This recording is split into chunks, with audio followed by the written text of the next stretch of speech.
I'd like to welcome everyone. We have a number of new faces, so welcome. This is the regular commission meeting for Tuesday, May 5th, 2015. Have a roll call, please. Thank you, Mayor. Mayor Coviello? Here. Vice Mayor Jonas? Yes. Commissioner Anderson? Here. Commissioner Ross? Here. And Commissioner Watts? Thank you. No, you don't do. Okay, I think... I'm sorry, Mayor. Yeah, I was going to say, before we get started, we have to address Commissioner Jonas. Thank you, Mayor. Commissioner Jonas has asked that he be heard by phone. Like many cities, this city has a history of allowing that when people are out of town. Some cities limit it to just medical emergencies, but most cities, and consistent with state law, as long as there's a two-way communication, allow this to happen. So although Commissioner Jonas is not here, he can fully participate by both listening and speaking. So if there's no objection to that, then Commissioner Jonas will continue on the phone. Okay, Fred, can you hear us? I can hear you, but I can't hear the person who was just speaking. Okay, that was our attorney. Yeah. You're good. All right, so is everyone okay with that? That's absolutely fine with me. Okay, Commissioner Watts? I've seen this Okay. numerous times. All right, Fred, you're good to go. You're in for the long haul tonight. All right, everyone would stand for the Pledge of Allegiance. Yes, he told us. I pledge allegiance To the flag of the United States of America, and to the republic for which it stands, one nation, under God, indivisible, with liberty and justice for all.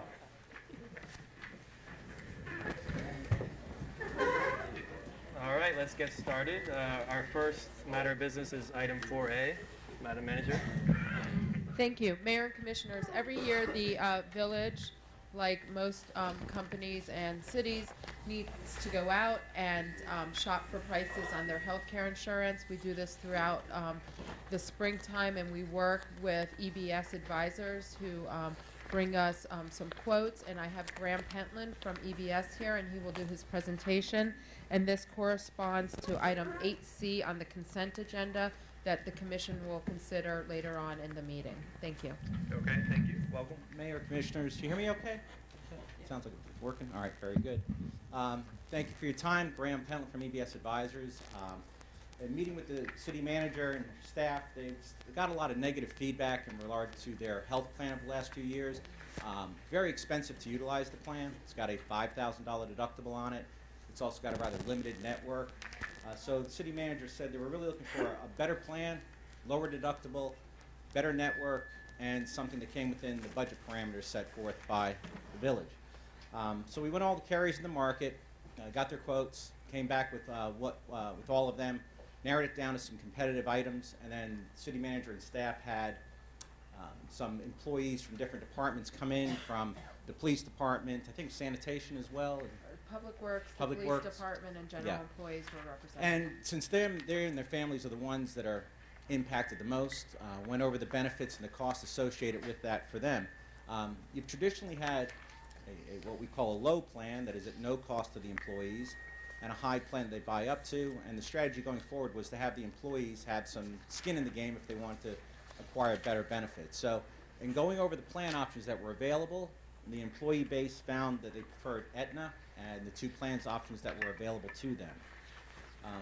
The idea behind that was it offered them a larger network. It offered them a much lower deductible.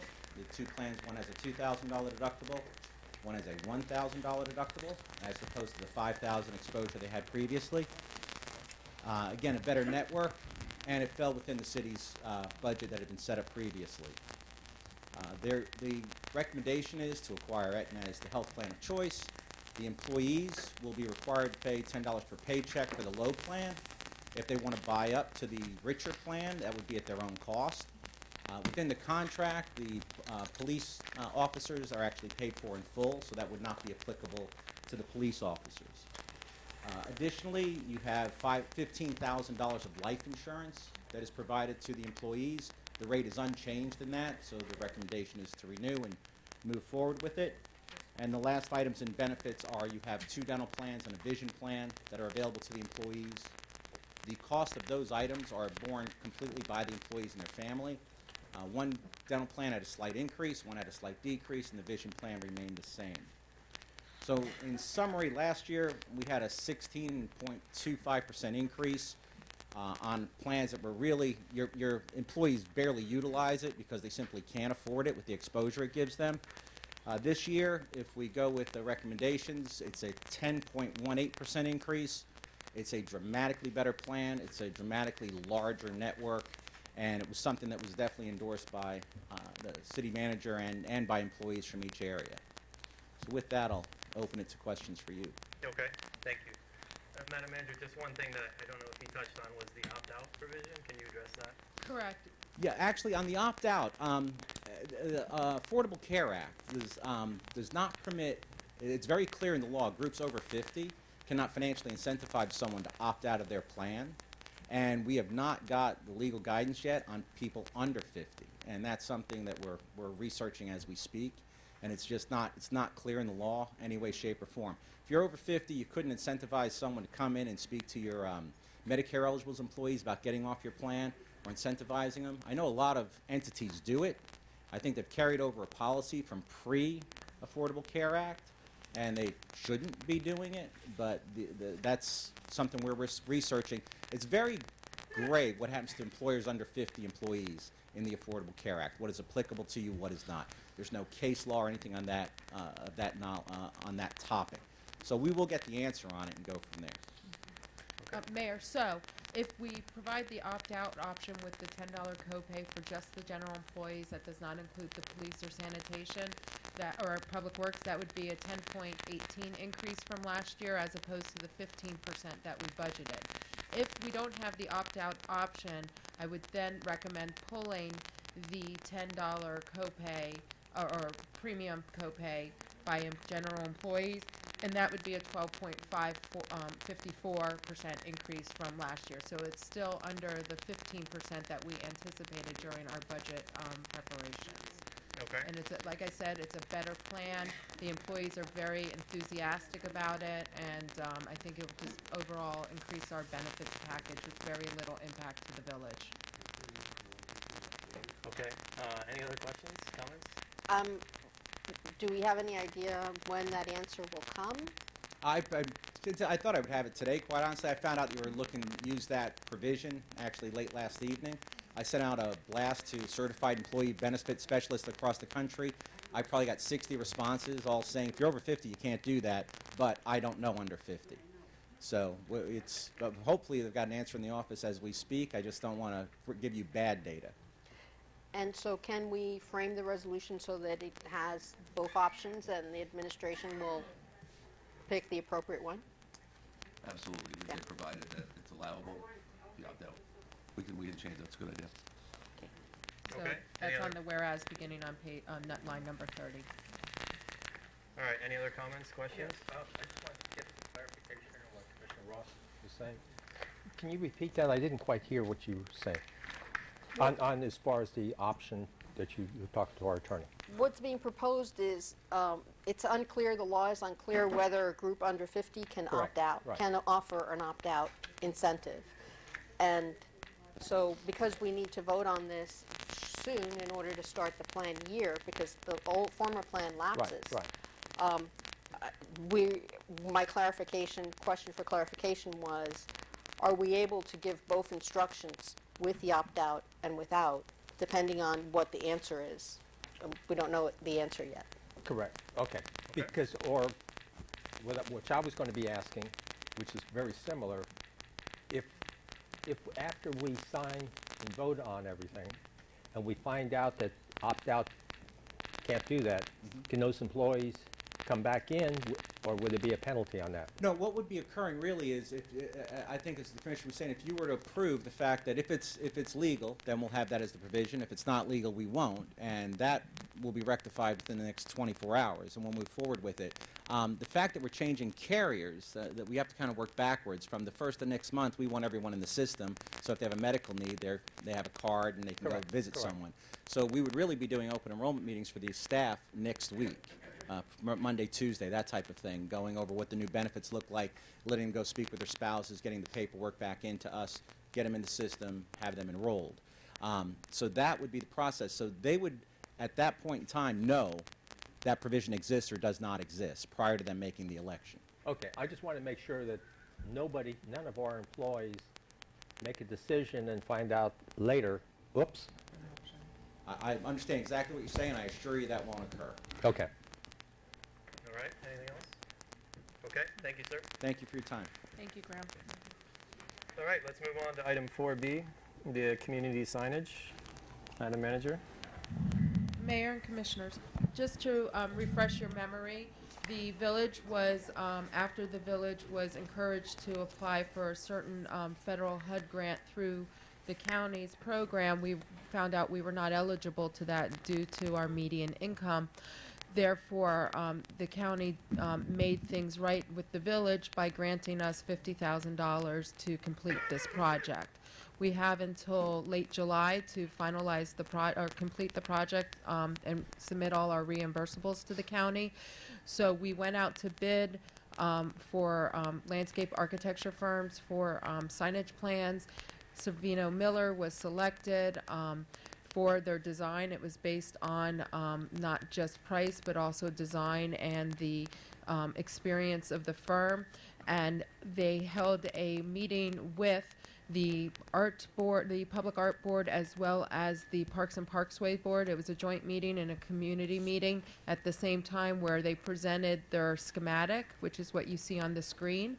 It was very well received by all of those in attendance, and they have now been working on the actual plan for the signage and are here to present to you the final mock-up. And as you can see, they have in front of the podium there an actual almost life-size vision of what the actual sign will look like. And I'm going to turn it over to Adriana right now so she can talk to you about the design vision. Okay, and before you just get started, can you just, maybe you did it, but I don't know if it was clear, just explain what this is. These signs are going to be at all the entry points? They're going to be at 8 different entry points throughout the village. That includes, if you allow me to go back so I get them all right.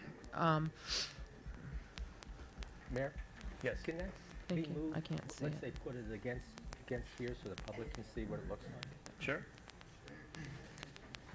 Excuse me. Here we go.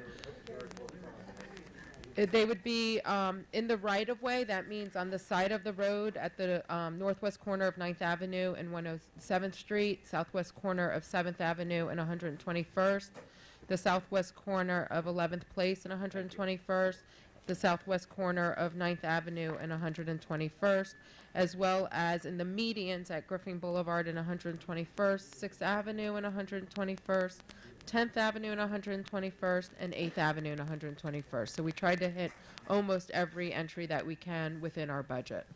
Okay. Welcome. Well, good evening. Here with me, my name is Adriana Sabino with Sabino Miller Design Studio. I'm a principal in the firm. With me is my partner, Barry Miller, and Shani Yu. She's the person who's been working diligently in this project. So first of all, we really excited and happy to be the ones chosen to do this job. Our inspiration was basically the map of the city that had a peculiar shape that we thought was interesting and appropriate for this sign.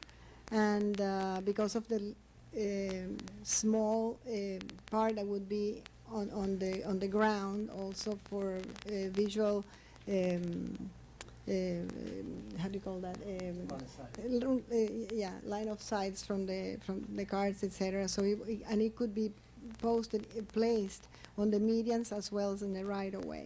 So we started with the idea of having also one material, not too many materials, not too many parts, not too many pieces, just one material that could be cut out. And basically we're using Corten steel, 1/2 inch, pretty thick, and with a laser cutout. The other idea that we had in mind was that represented the village as with the bird idea, that you guys, you're a bird sanctuary. So the idea of placing a different bird in every intersection where this sign was going to be placed. And so with that idea, we kind of came with the idea of the signage, just the name of the signage and then the birds. So, and that's basically what we're presenting right now. And so, what's that? Go ahead, go ahead. contribute all you want. Barry Miller. Yeah, as a result of that meeting, there were some questions asked about the visibility of the letters and the background, the Corten steel material itself. And to put that to rest, the Corten steel is, we went and checked, and there is a Corten steel installation at the Shenandoah Library. They have planters there. They look gorgeous. They've been there, I think, 5 to 10 years now. We partly selected and wanted to go with Corten because we think this, the village here has a certain kind of rustic charm to it as well. And we think the Corten steel kind of plays into that idea of materiality. What we did find out as a result of building the mock-up here, we tested it, took some pictures with some of the staff. It was very helpful today, all day, out there. And there is an issue we found out that sometimes with certain backgrounds and the dark sign, if there's dark shadows and whatnot, it starts to become a little bit more invisible. So one thing we're testing now, we've already called the manufacturer, who has worked with us diligently also to create this and to bring these things in budget, is to put some kind of aluminum panel or some panel back behind that offset like you see there. That's just basically a white board now. But this will kind of extinguish all issues about visibility if we can get this mounted in the back of the sign. And we'll just cover it up in the back with plants and native material, and we'll work with Dan with that. So the back of the sign is not really the issue, it's the front of the sign. So did you guys, because I had the same concern, just looking at the letters may get lost with the landscaping. Did you look at, and I don't know if it's possible with this material, but doing some type of letters that are backlit? Or I don't know if is there not going to be an electrical component? Yeah. Well, there's going to be lighting, uplighting, right? The lighting is going to be solar to cut down on costs and also to use solar lighting. Okay. I mean, is lettering with backlighting possible? Well, the other issue that we had is that we didn't want more parts that then so all of a sudden then the I is gone or the L is gone and it fell from the sign. So we thought it's better to have them cut out and maybe put like a metal panel in the back, just floating. You know, we can have a spacer and just having something in the back that so it's not things that get lost. You know, we don't want to have, because usually that's what happens. You know, somebody takes the I or takes the L or it just I don't know. We think it's better to have something in the back and have it as a background. I know during the meeting with the art board, yes, that was discussed. Also, too, what was discussed was if the cutout was covered up, it would change the wind load factors for storms.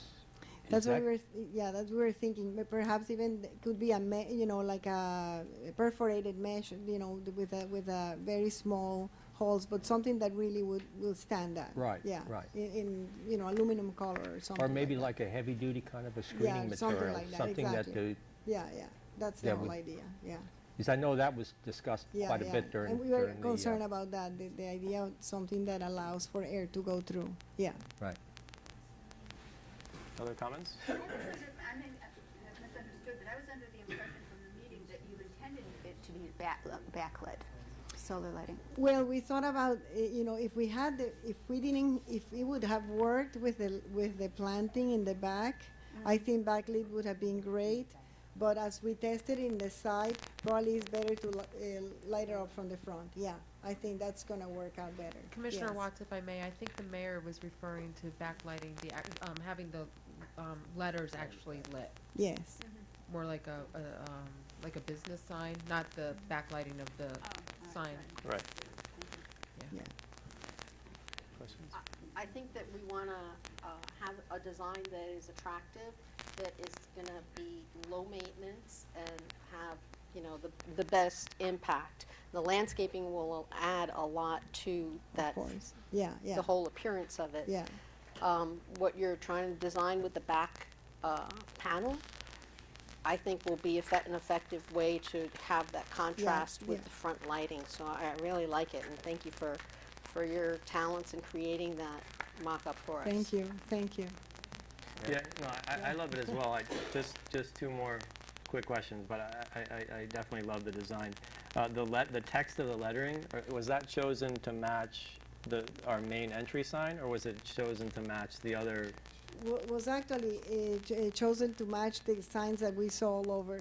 Not the entry. Actually, we did also the entry sign to the village. Right. But if we need to change it to whatever the text that you decide to use, we will match the text that you would like better. I mean, in my opinion, it should match the lettering on the main entry sign. I have my own thoughts about that too. I mean, from that discussion, from the art board, what it sounded like is that typeface fits the sign. Yes. If I remember. And then also, too, which I was unaware when you're saying the kind of steel, et cetera, and I don't think the public knows that much, the surface of this naturally will have a rusted coating on there. That's the color of the sign. That's what that metal is designed to do, is to have a slight rusty finish. So there isn't a time that we don't have to worry about, is the finish going to wear off? No, the finish stays there. Yeah. So as any part wears off, a little more surface rust comes up there. And the rust acts as a protective coating to the rest of the metal underneath it. Exactly. I guess it's like copper, where you get the green look to it, and it's a protection for the copper.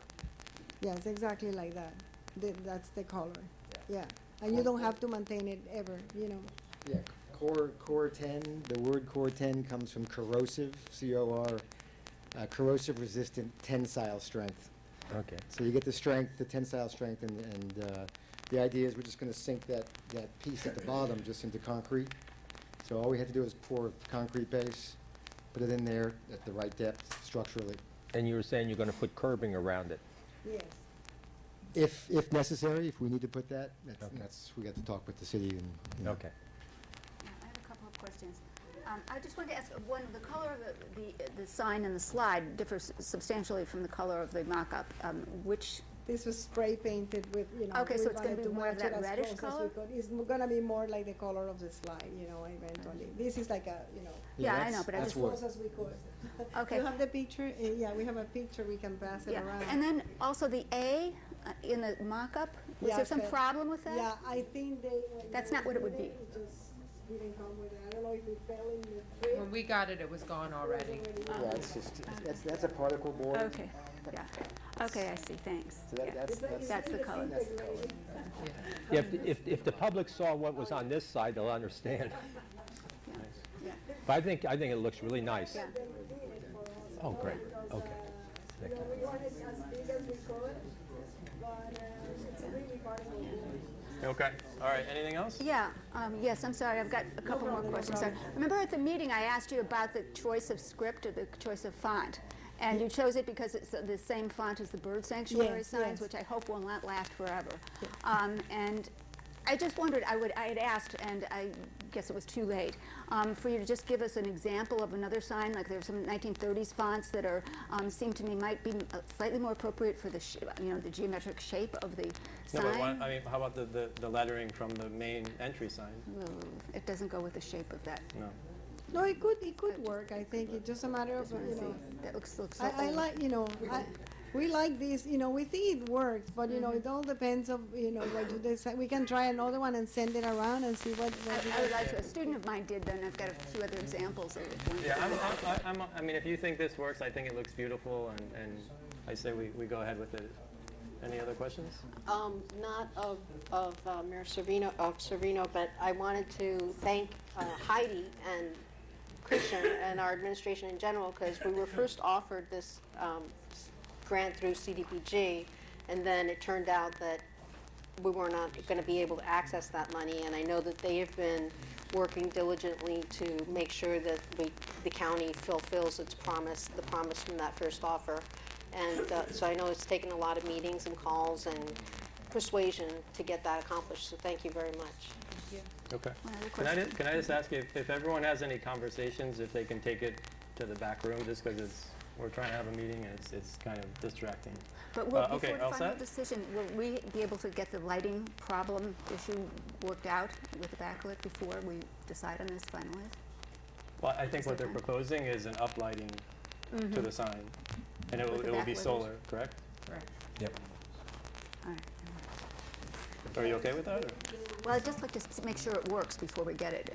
Well, we're going to continue to use the mock-up here to prototype the entire Okay. process, Yeah. so. Just so it It's doesn't important We to have actually- the sign for this meeting. Yeah, so we actually ordered the light, you know, to do a mock-up, to do a mock-up in the site, but it hasn't arrived, basically, so we are waiting for that, and then we can do the mock-up and see how it works. Okay. I will let you know. All right, great. Thank you very, very much. Sure. Can I add about solar lighting? I want to make sure everybody understands. Solar lighting is based on sunshine all day. And the brighter the sun all day and the more in the sun it is, the brighter the light's going to be. You have lots of trees in the village, which is a great thing. We love it. So solar lighting it's not going to be a really, really bright light on the sign. The technology is not there yet, but we're going to get the best light we can for the budget. We think it's a great idea. But I just want to make sure everybody doesn't have these expectations that it's going to be like Las Vegas. This is not going to be very, it won't be blinding, let me put it that way. But my thinking is that even at night, with headlights, when they hit that back panel, it's gonna Yeah. reflect. And the, Yeah, the metal. No, and the lighting rep, actually, we talked to him, and he's proposing a remote solar element that is placed in the sunniest spot, so we can just then, have the light as bright as we can. So we'll see how it works. That's the whole idea of the test, because the RFQ really called for solar lighting. So we are trying to see what's the best option that we can accommodate for this. And we are excited about it, actually. It would be great if a lot of cities go in that direction. So Okay. All right. Thank you again. you're welcome. Thank you, we'll talk. All right. Caesar, could we move this? Everything we build has to be complied with hurricane code structurally, so that will be taken care of. All right, sir. You can talk to him offline. We just got to keep the meeting going. All right. Item 4C, Biscayne Park Foundation. Yes, the Biscayne Park Foundation has come before the commission in the interest of selling beer and wine at village events. As the village is the property owner, they require at ABT the consent of the commission. I'm going to let George and Joe take it over from there because they've got an idea for the very near future. All right, great, thank you. And just to also, before they speak, in case there is any concern from the commission, to our knowledge, there's never been any incidents from them selling alcohol. I think there's been one, maybe two events because of the weather. Mrs. Smith is here as well. And we have not had any challenges or issues with them selling alcohol. Okay, great. Joe? Good evening, Mr. Mayor, Commissioners. Vice Mayor Jonas, can you hear us? He might be on mute. He might be having it on mute. As some of you are aware of, we want to raise money to light up the front of the recreation center, then eventually go all the way around the entire field. That costs money, obviously. In the last event where we sold beer and wine, which was Food and Tunes night, we managed to gross over $500 in those 3 hours. So apparently, Biscayne Parkers like to drink beer and wine. So we're asking to see if it's possible for us to sell the same beer and wine during village events that are appropriate, so that we can speed up the money, so we can have the place lit up, so that people don't have to walk outside in the dark after a commission meeting and feel safe. All right, thank you, Joe. Comments, questions? Yep, I have a question. Sure. Because the last time you talked to us about it, which I'm for, I'm not against this, but you weren't sure whether you're going to have just one price for as much as people wanted, or whether you're selling it per item. Which way are you doing it? Well, the wine and beer tasting parties are separate from this. Right. This is just it's $4 a glass. Okay, it's per item. Yeah. Okay, that's no problem. I mean $4. That's pretty cheap. Yeah, no problem. And just to clarify, this is for, in general, at their discretion in consideration with the village management of any event in the future, so they don't have to keep coming back. Okay. And they are an important part of that from the insurance point of view, and I did speak briefly with Joe before the meeting. The League of Cities will cover an event that is a city event or a co-sponsored event because of our municipal insurance coverage. They will not cover, and Marie and I both worked with the league and tried to, explain the closest with the 501c3 in the city. As you know, under Sunshine Law, they're close enough to be under the Sunshine Law. But for our insurance carrier, since they're not a municipality and they're a separate 501c3, although created by the city and everything else that we walk the League of Cities through, they will not cover it if it's a sole standing event.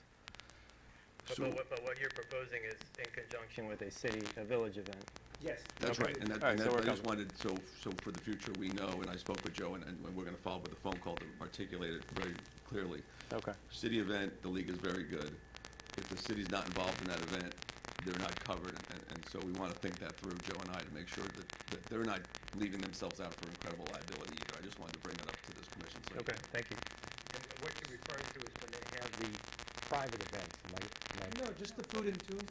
No, I'm talking about what our attorney was talking about, when you have your private events. Well, Yeah, no. that's different altogether. But that's what Commissioner, somebody if it's an said. event that the village is not co-sponsoring, or we can't represent to the league, so Food and Tunes, I don't know if we're co-sponsoring, my understanding was we weren't. Yeah. That's what they're gonna need to go ahead and get a policy, and the league may be able to work with them to do that. But they would be on their own unless we are part of the co-sponsoring. Okay. And that's why I wanted, Joe and I exchanged the mobile numbers, and we're gonna follow up in the next couple of days. Okay, good. Commissioner Ross? Should we somehow document, especially because the league is involved and our umbrella policy is involved, I think maybe we need some kind of a resolution so that it's documented? That's a great point. What maybe I'd like to do is, if we can get a list of what our events are, we can start October 1st, we can do something between now and October 1st, and then every October 1st, we can list what events we're planning on having, send it up to the League of Cities to make sure they're covered. And so, I don't think we'll need a resolution for this event because we're working with the league, but I think that's a great idea that in September we list all our events that we're sponsoring that they may want to be interested in. Also, too, obviously, thinking a year in advance, there's always going to be updates. So to at least allow us to send to the league, they can accept updates. And we can even say an updated events as provided by the village manager. Right. In that resolution. Right. Thank you. All right, good idea. Anything else? Commissioner Watts? Nothing? Okay. Joe, thank you. Keep up the good work. Thank you all. All right, let's move on to item 4D. What's that? 4D, correct?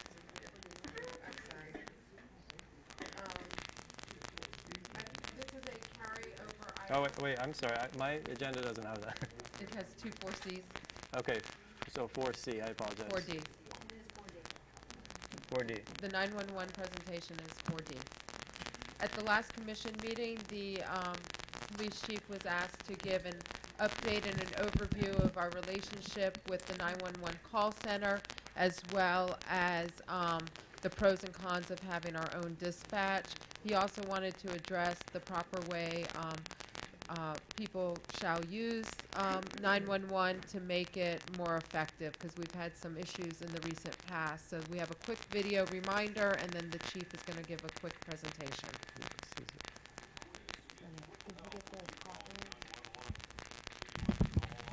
Questions about your emergency and location? Should you stay on the line? Should you listen to information about how to help yourself? 911 gets thousands of calls each day. Operators are trained to ask questions so the right type of help is sent to each emergency. Always answer questions and listen to instructions. Never hang up. Help 911 help you.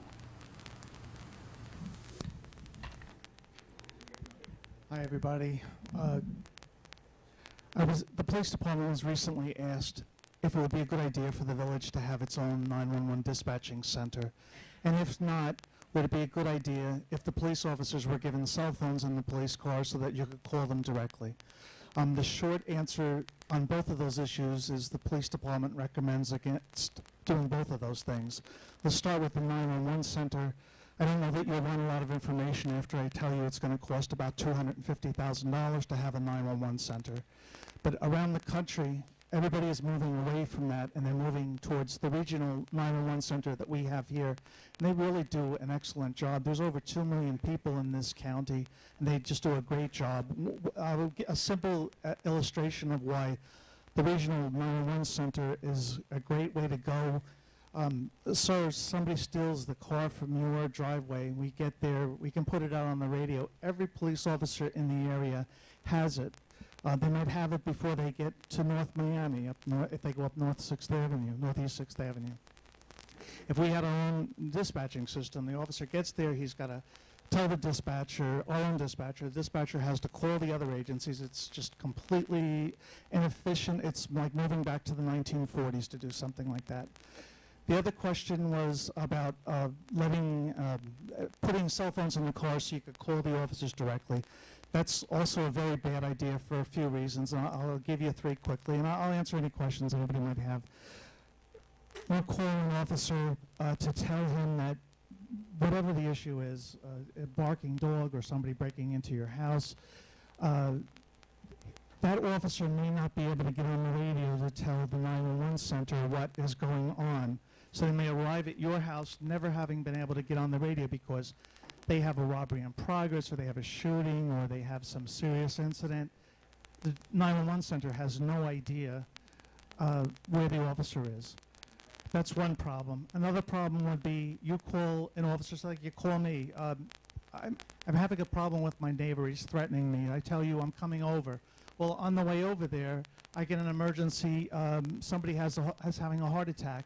I have to go to that heart attack. I don't have the time to call you to tell you I can't come right now. You have the expectation I'm on the way, and I'm never going to arrive in a reasonable time frame. The final thing, we don't have cell towers in this village, and the police department's experience with the cell phones is drop calls all the time. We had a domestic incident, a barricaded person. We had North Miami's, Captain, help me out here, emergency services, is that what they're called? SWAT? Okay, they came down here. We were trying to keep everything off the radio as much as we could so that nobody could hear it, particularly the person we were concerned about. But we probably that day we probably lost about a dozen calls we dropped off.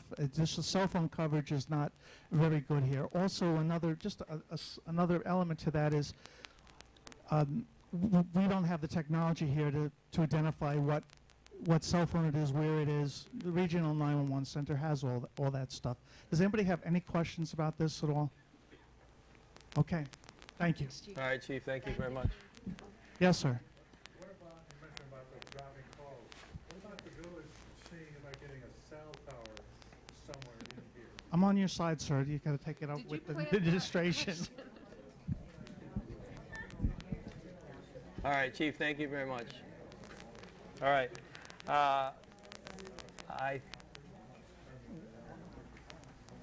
Okay, I know many people are here to hear about and talk about the stormwater and road repair improvement assessments, and we will have a public comment period right after this, but we thought it would be a good idea to have staff make a presentation first, which may or may not address some of your questions. So with that, I'd like to turn it over to Christian. Hi everyone, I'm Christian Manners, and I'm the Public Services Manager here in the village. And I think I know a lot of the faces, but I see some new ones out here tonight. So, well, glad you could all join us. There's been quite a bit of information and misinformation going around about these assessments. And so we thought it'd be good to let you hear it from the horse's mouth, so to speak, as to what's really happening. To begin with, how did we get here? Where did we really start with the idea for these assessments? And over the last year, the Commission has discussed improvements to the village roads, the code compliance medians, water service, and stormwater. It's been an ongoing discussion, so it's not really something that we just decided on the spur of the moment to do. In December 2014, the Commission directed staff, which is us, to begin the process of creating stormwater and road assessments for Commission review and approval. And the basis of the assessment, and Florida state statutes require that municipalities provide really the basis of the levy and the unit of measurement against which the rate is applied to determine the assessment. And what that means simply is that we're not just pulling numbers out of the air. We're following a formula set forth by the state of Florida. The assessment's to be based on a real price and not just a random number. A budget's been provided in the backup that I believe the commissioners have, and it should be available on the website in the backup as well. Just like really in what we did with the sanitation assessment, so we'll know exact numbers. It's $93.40 per parcel for the stormwater assessment, and $97.69 per parcel for the roadway assessment.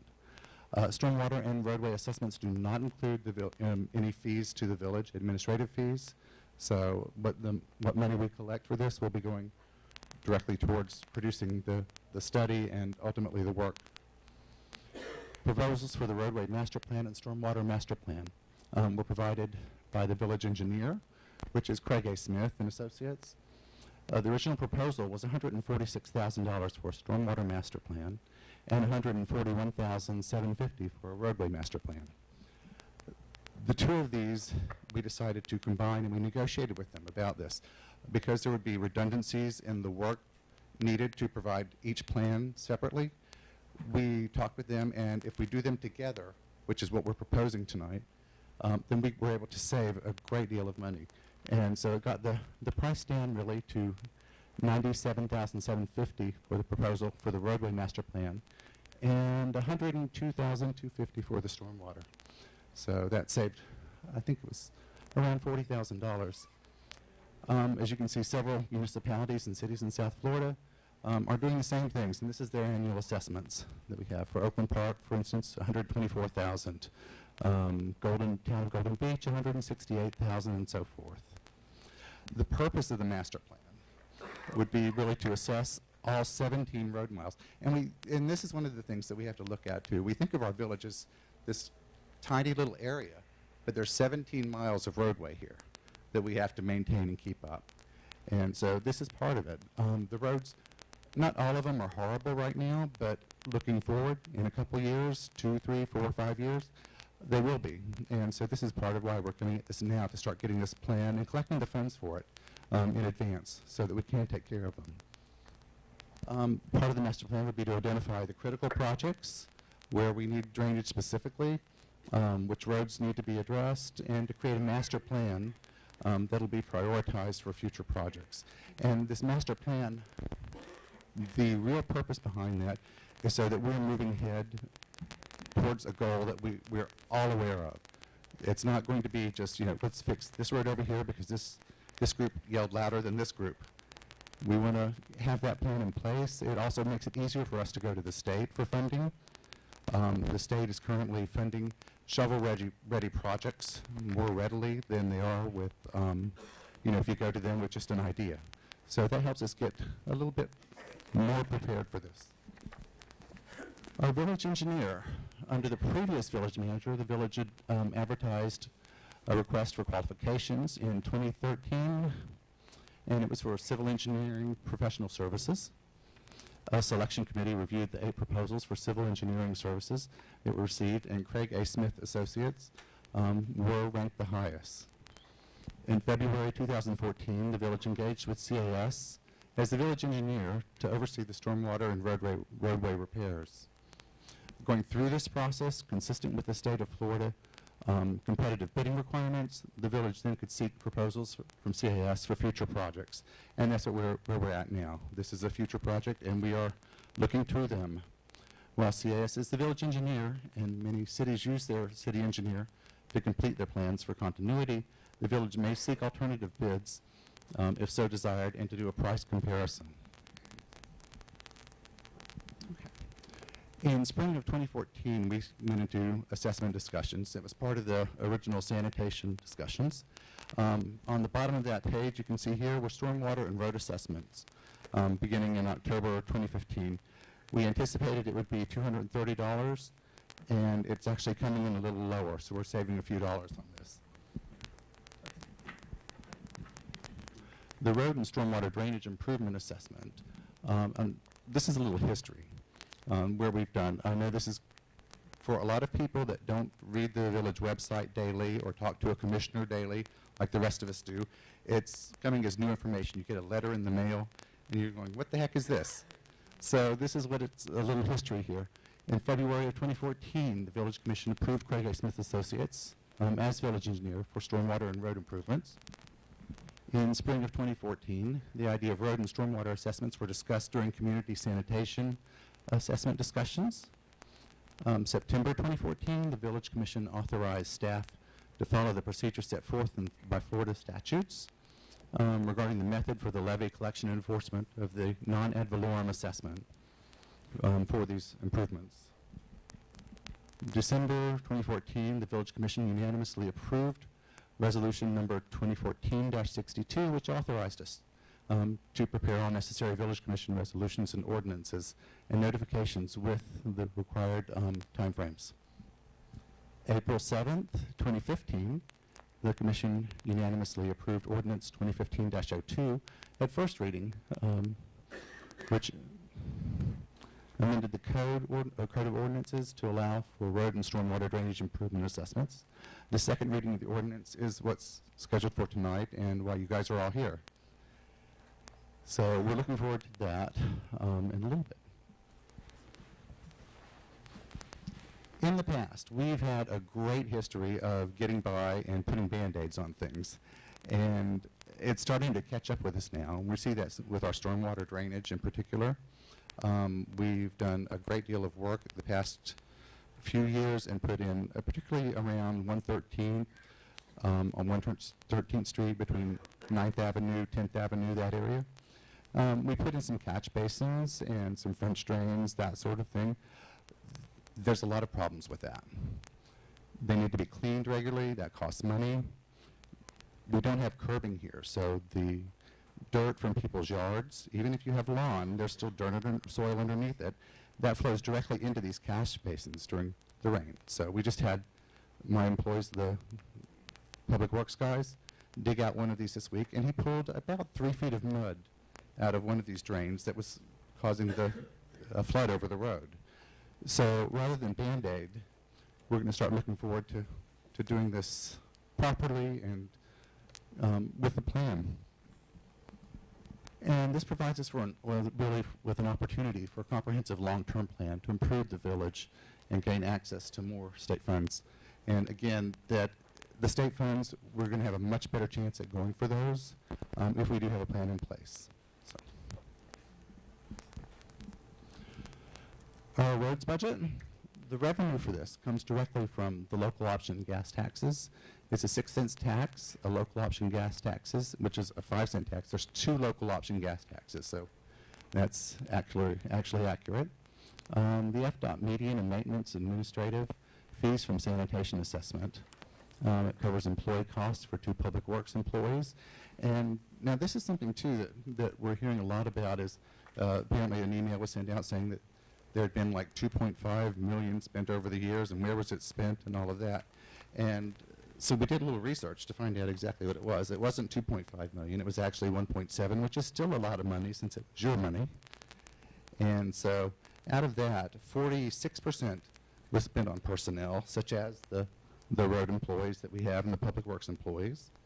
13% was spent on operating supplies, such as uniforms, fuel, equipment, and so forth. 30% on capital improvements, drainage, road repair. 8% on contracts, such as the North Miami bus that ran from 2006 to 2009. That was discontinued, so we're no longer spending that. Additionally, 6% on median maintenance when we had General Mo doing the medians, and a few other little incidentals, so small percentages, but again, it adds up to a lot of money, but not quite what's been publicized. So. CITT funds. This is the Citizens Independent Transportation Trust funds, and these come from the Miami-Dade County half-penny transportation surtax. We receive about $100,000 a year from these funds. 20% can only be used for transit projects, such as the community shuttle from North Miami that I just mentioned, that we have discontinued participating in.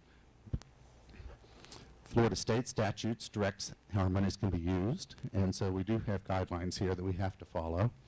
And this year the village has sought and gained approval for maintenance of previous CITT-funded stormwater projects, such as cleaning these drains and so forth that we currently have, which are really catch basins and French drains. And we're currently seeking quotes for that now. Roads and CITT funds and how they've been used in the past. Use of funds approved annually by commission as part of the village budget. Small isolated projects, stormwater projects, such as what I was talking about a few minutes ago on 113th Street. There's also another catch basin on, I believe, 115th, and on 9th Avenue at 115th. And so, again, they're isolated. They're Band-Aids on where we need stitches and open heart surgery. CITT funds were used to match the state funds on those. Most recently, they were to fix the CITT state-funded repairs at Northeast 11th and Northeast 109th. The purchase of materials for road maintenance and repair are completed or to be completed by the public works staff. And the public works staff salaries, again, a lot of those, we still have 2 employees that are currently paid out of these funds. And we also use these funds for payment of the FPL bill for streetlights. It's approximately $25,000 annually.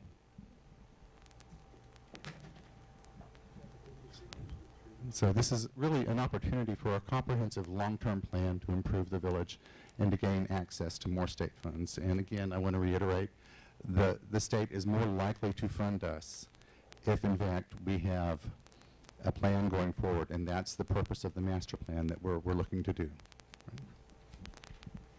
Thank you. All right, Christian, great job. Thank you very much. Questions?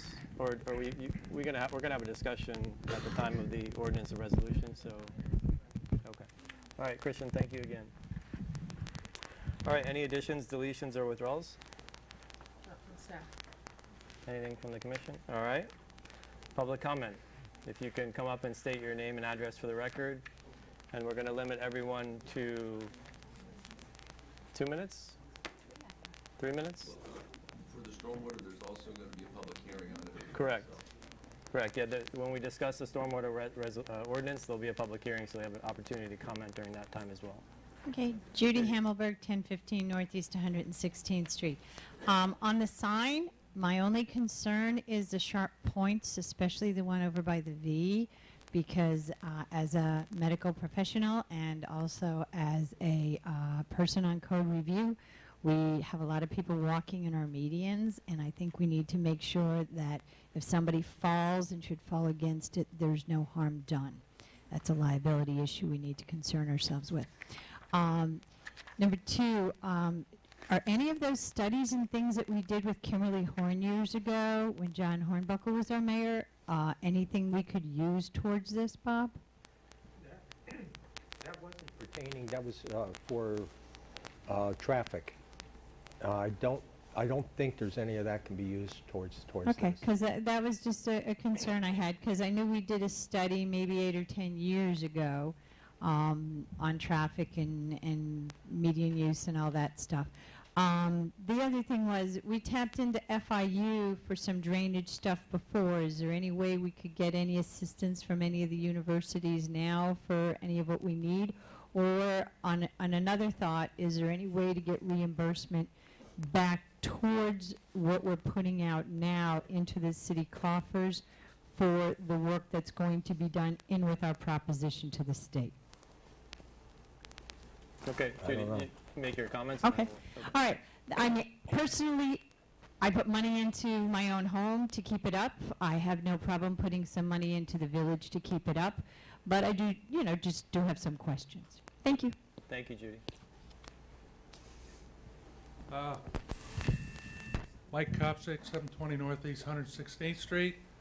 I have some concerns about the signage. I think the way it's kind of sitting on a small, narrow piece, it can get knocked over easily maybe.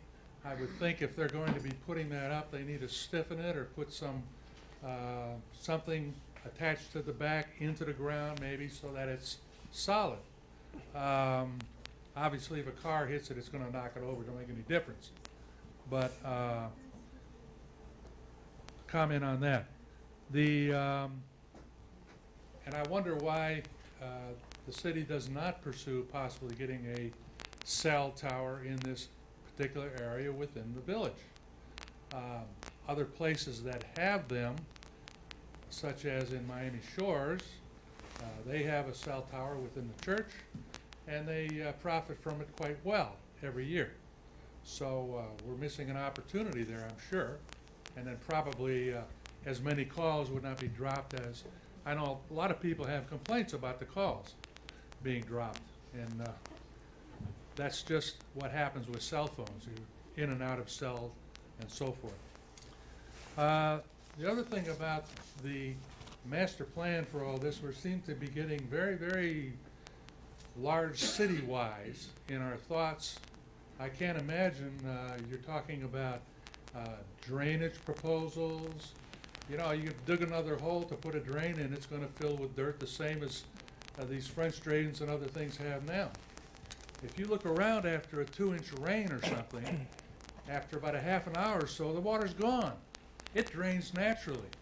And if you're going to put more cement and blacktop out there, then it doesn't drain. So I think we're just getting a little bit of ahead of ourselves. And it's wonderful all this money is coming in. You're getting a lot of money that I don't know where it's going according to utilities. On my gas bill, my water bill, my electric bill, my telephone bill, my cable bill, all of those have a pretty good percentage of money that goes out every month from my pocket, I know. It amounts to about $30, $35 utility tax. So now we're proposing this other tax, and I don't understand the assessment itself. Is that going to be a yearly assessment, a monthly assessment? How long is it going to go on forever? It seems like we're just putting ourselves in a deeper hole, and the economy is great now, or getting better, but we've had bumps in the past, and we put ourselves in a real situation previously. We're coming out of that now, and I think it behooves you to be responsible in making sure that this village doesn't fall into a bad slump again sometimes when the rest of the economy does. All right, thank you, sir. Thank you very much. That's what I have right now, thank you. All right. Mayor, I'd like to go ahead and answer two of the questions that Mr. Kopix asked. One was about the sign falling over. The sign is actually going to be about, you asked two questions about, one was about the sign, could fall over.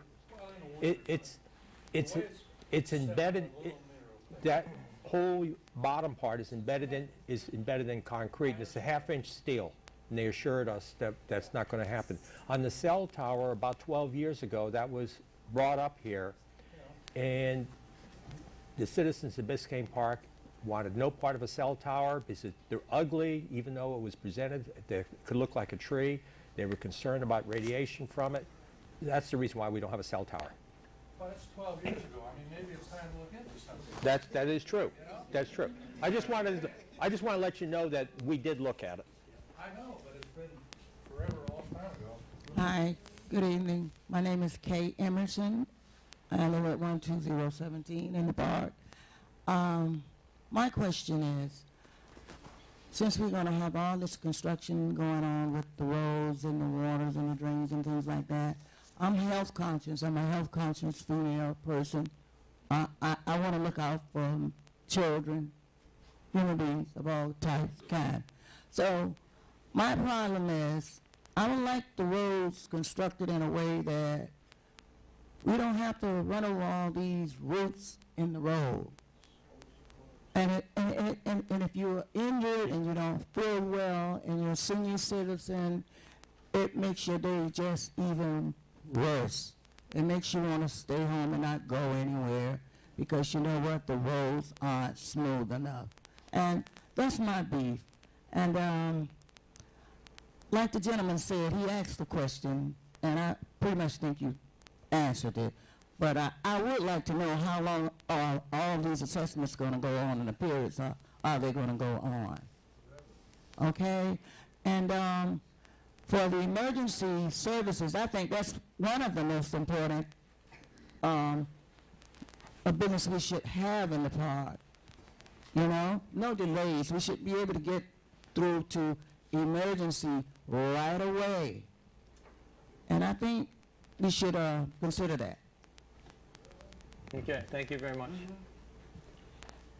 Janie Anderson, 11th Place, 119th Street. I just wanted to confirm we can speak to the ordinances later, at the point where that comes Yes. forward? Okay, cool. Yes. Because what I wanted to do now is publicly acknowledge one of our wonderful rec center employees. Last Thursday, I was walking the park and whatever, and it was jumping over here. I mean, there were kids in the field and the playgrounds, whatever. And I guess the after-school care would still been going on at that time. This is about 5 o'clock. So I happened to see a couple kids playing football in the area that's kind of cordoned off to help it recover. Well, before I could get back to the building to try to alert a staff member, Philomene was out there. She was professionally and politely handling the situation, took care of it. The kids went and played somewhere else. And I wouldn't have blamed her if she had missed that. There was so much going on to try to have eyes in the back of your head and see everything. But she did, and she took care of it. And she's always unfailingly professional and polite and very kind. So please let her know how much she's appreciated. Janie, thank you. We accept compliments, and we appreciate that once in a while. Milt, what's going on? Good evening, everyone. Milton Hunter, 646 Northeast 114th Street. Our lobbyist is not here, yes? Mr. Caserta? Mr. No. Caserta is with his family tonight. Okay.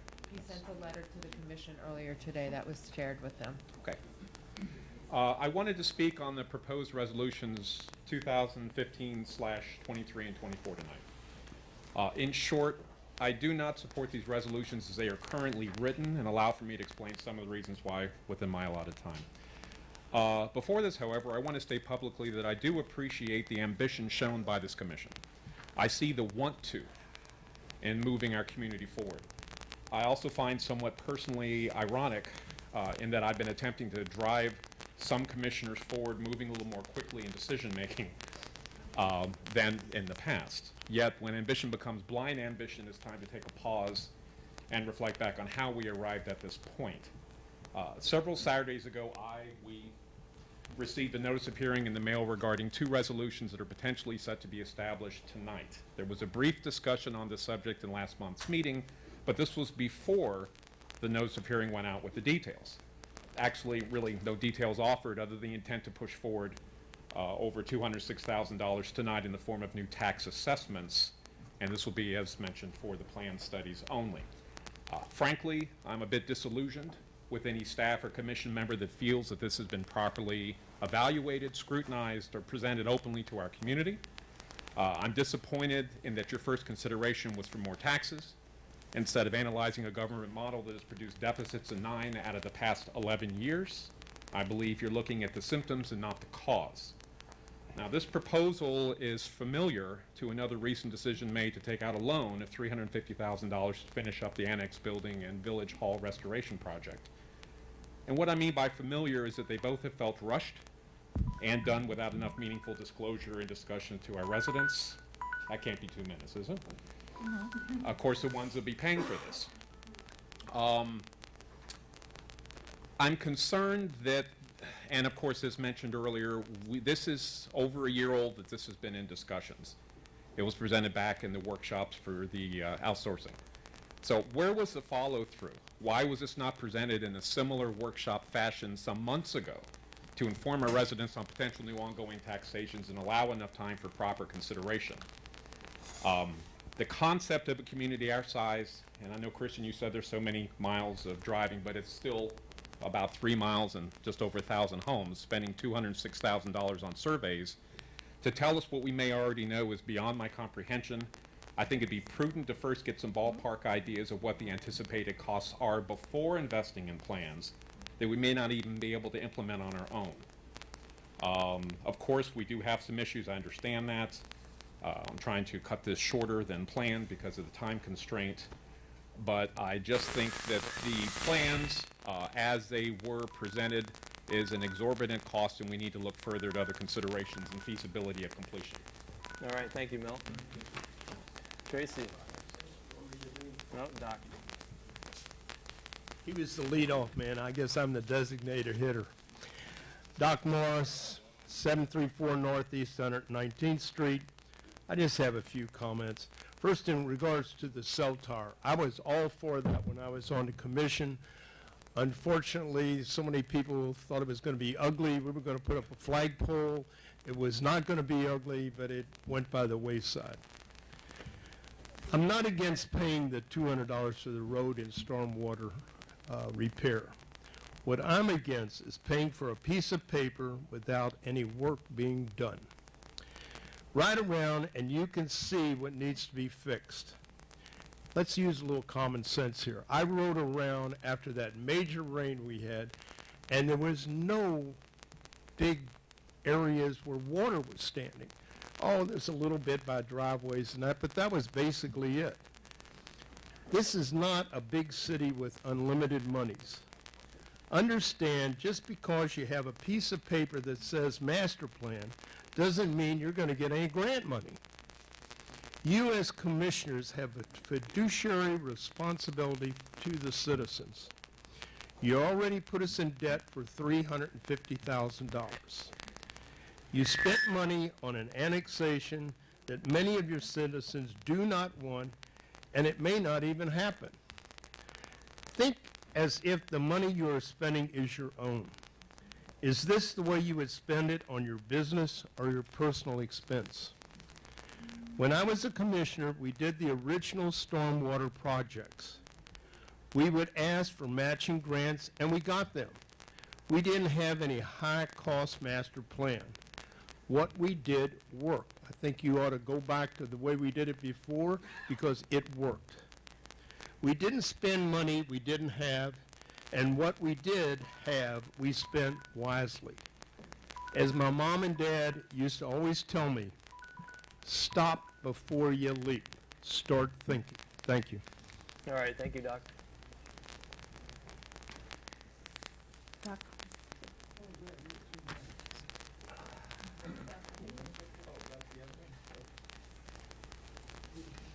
Good evening. Tracy Trutman, 791 Northeast 116th Street. Somebody yell if I'm talking too fast. I'm going to talk about the resolution as well this evening. After looking at this issue over the past month, more than I'd like to, none of the commissioners has demonstrated a true need, not just a want list. There has been zero documentation of stormwater or road issues made available to the public prior to making this resolution be up for a vote. My issue really is, and I'm not going to go into the engineering because we have only a couple minutes, but standing water does not a sweet water make. Vertical drainage and soakage pits are far superior than trying to dig up the entire village and put a drainage canal unless we happen to have spared millions and millions of dollars. The reality of something this size is going to cost us way more than the $200,000 and the years it would cost to save it. I believe that is correct. Please check with other engineers to see if I'm wrong. I know this evening you came up and you spoke about what all the issues were and where it came from. The problem I'm having is we have a Saturday workshop for a vote and whether we change the date. We have a Saturday workshop for all sorts of issues, but not for this one. When you create an assessment issue, and I told you this before and I'll say it again, I don't care about my $200. I care about a $200,000 plan, which I think you need to go out for RFP and you need to make that reasonable. 17 square miles and compare those roads to Oakland Park, because I unfortunately work in Oakland Park, is significantly more. So I think what you're being quoted is really, in my opinion, way over cost, and if it is, then just spend the money on fixing the roads. We are not Sweetwater. So you're going to be up against people that have real drainage issues here, not little bumps in the road, not small areas that take 15 minutes to get it drained off of. I know we have one or two areas in the park that do need it. Maybe a soakage pit would be helpful, but that you could pay for this with probably the $100,000 that you have. Maybe not in 1 year, but maybe in 2. I'm going to finish up one thing. The community has not been involved. My biggest objection to this is the way it's been done. It's not that you haven't gone through all the processes, but you haven't involved the community. If you're going to make a special assessment, It should involve the community deciding how they want their taxes spent. I would like to see a visioning of the village and what everybody's concerns are, cell towers and so forth, put on a Saturday where everybody can attend, not at the mayor's office. Thank you very much. All right, thank you, Tracy. Dan. Hi, 1030, Dan Samari, 1030 Northeast 121st Street. I got here late, so I don't know if this was done. I was hoping that this commission would have honored the police officer that was killed in New York today. Well, killed, he died today. And that I hope that this commission can make some way with the chief's okay and try to see if we can get an officer to fly to New York. My tax dollars, I would be honored to have that spent for that. I think we need to have a representative to be in New York because I'm afraid that we're going to have a lot more police officers dying in the future. And I think that we need to honor our police officers presently here by sending somebody to honor the other officers in other cities. Thank you. All right, Dan, thank you. Good evening. David Raymond, 11520 Northeast 9th Avenue. We just recently moved to Biscayne Park in the last few weeks.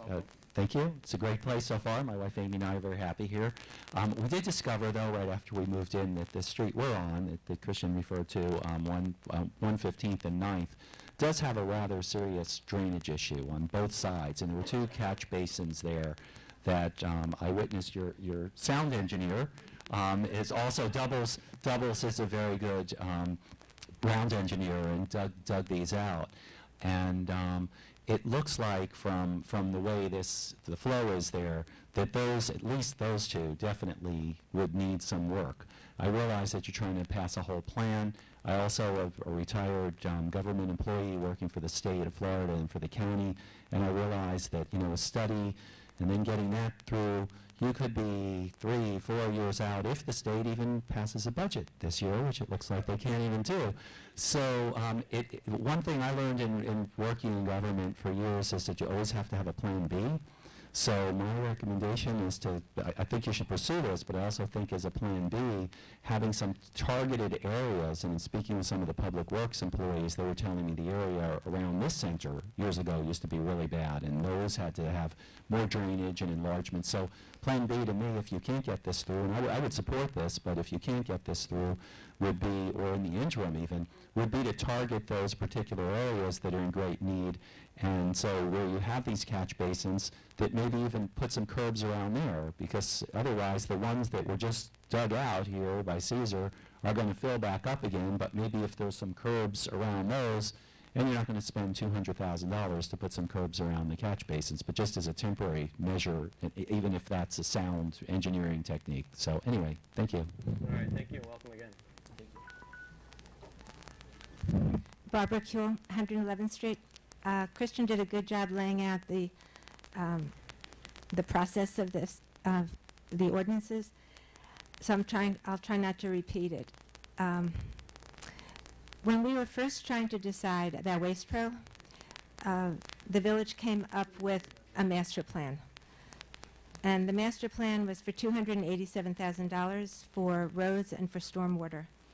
And it kind of got dropped off the Waste Pro issue because it wasn't really relevant at the time, but the commission decided to go ahead with this with the manager.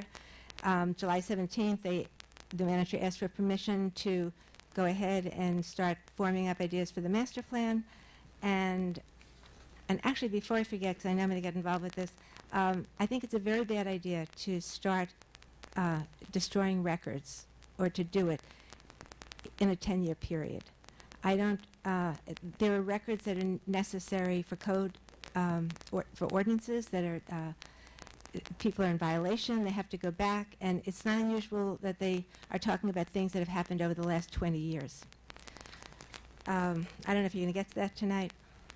Anyway, in December 2nd commission meeting, there were 4 resolutions, and that was for the actual cost of assessment, so it will be set in the spring 2015, and the amount of the assessment will be based on solicited proposals for the completion of the master plan, which would be used to set the project cost.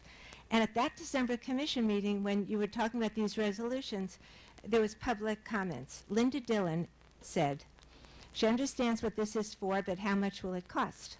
And the manager, this is in the minutes, the manager explained that this is the first required step in the process. We'll not know the cost until the spring. At the April commission last month, you had the first reading, what is that, a minute? 2 minutes? Okay. Well, I've got two other times to speak. At the April Commission meeting last month, when the ordinance had the first reading, I objected because I said there had been no discussion about the scope. And our attorney, Mr. Hearn, this is again in the minutes, he said, quote, "This ordinance is to follow the provisions in the charter. This sets the intent of the assessment. At the next meeting, the assessments will be discussed." And the mayor assured me, don't worry, we're not talking about we're going to be talking about the money later, the scope. And then 8 days later, there's a letter in the mail with an assessment. It's the people I spoke to felt that, first of all, they felt it was a done deal, that this had been decided. Second of all, they kept saying to me, no, there is work that's going to be done. And if you read the letter, it's very poorly worded, and I don't even know if this is a legal thing. It says, "The purpose of this assessment is to pay the cost of the master plan and estimated cost of repairs and improvements related to stormwater repair improvements," and the same thing with the road. It is not going to be paying for estimated costs. It's going to be estimating the costs. There's a very big difference. People actually thought this $200,000, which is for the master plan, which is, to me, over the top, is not going to be paying for any improvements. I'll finish it later. Okay, Barbara, thank you.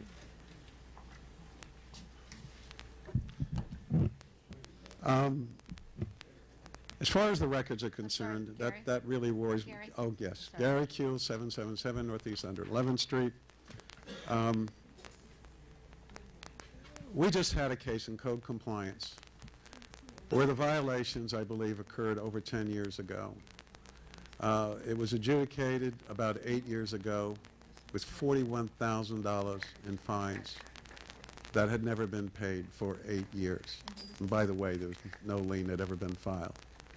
Had the records been destroyed about the violations, it's very possible that had that been challenged, we never would have been able to resolve that issue and collect any money. Unless there is some compelling reason to destroy old records, I think it's going to be a huge mistake. And I've told you before, every month we're finding these cases that go back years and years of fines that were never paid. People go to sell a house, and if we don't have the records, we're not going to be able to do a thing about it. Anyway, without reiterating everything Barbara said, I think the thing that I find most annoying about the way this was done is tonight we get the presentation at the 11th hour that we should have had a long time ago. There was no reason not to do this. The CAS proposal, word for word, is exactly the same thing that was written a year ago. The only thing that's changed is certain things were deleted to reduce the costs. So we've had a whole year to prepare a presentation to discuss this. Now, to the point that Barbara made, when she asked, she was very persistent, saying, what is this about? What is this for? The village manager said, well, the engineer is working on something. And I think it was more or less that phrase. 10 days later, we get a notice of a public hearing, 2 resolutions, the amount of the assessment to the penny. So what, it was done over the weekend? Why wasn't that even acknowledged at the meeting? So to me, this has been orchestrated as kind of a sneak attack. Mr. Mayor, smile. But look at the facts. Why wasn't this done? Why wasn't discussed? You've heard more than one person say, why wasn't there public education? We talked about processes. We heard that. We acknowledged that. But this was never explained to the community. Actually, to reinforce what Barbara said, in bold letters, it says, establishing the stormwater or road repair improvements assessment fee. That's in bold type. That's what everybody read and leads them to believe that money was going to be spent on actual improvements. All right. Okay, thank you, Gary. All right. All right, anyone else? Any other public comment?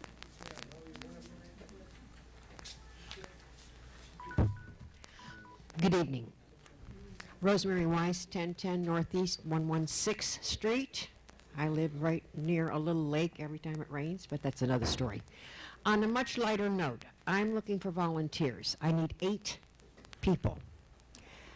On August the 15th, it's the annual Children's Safety Day.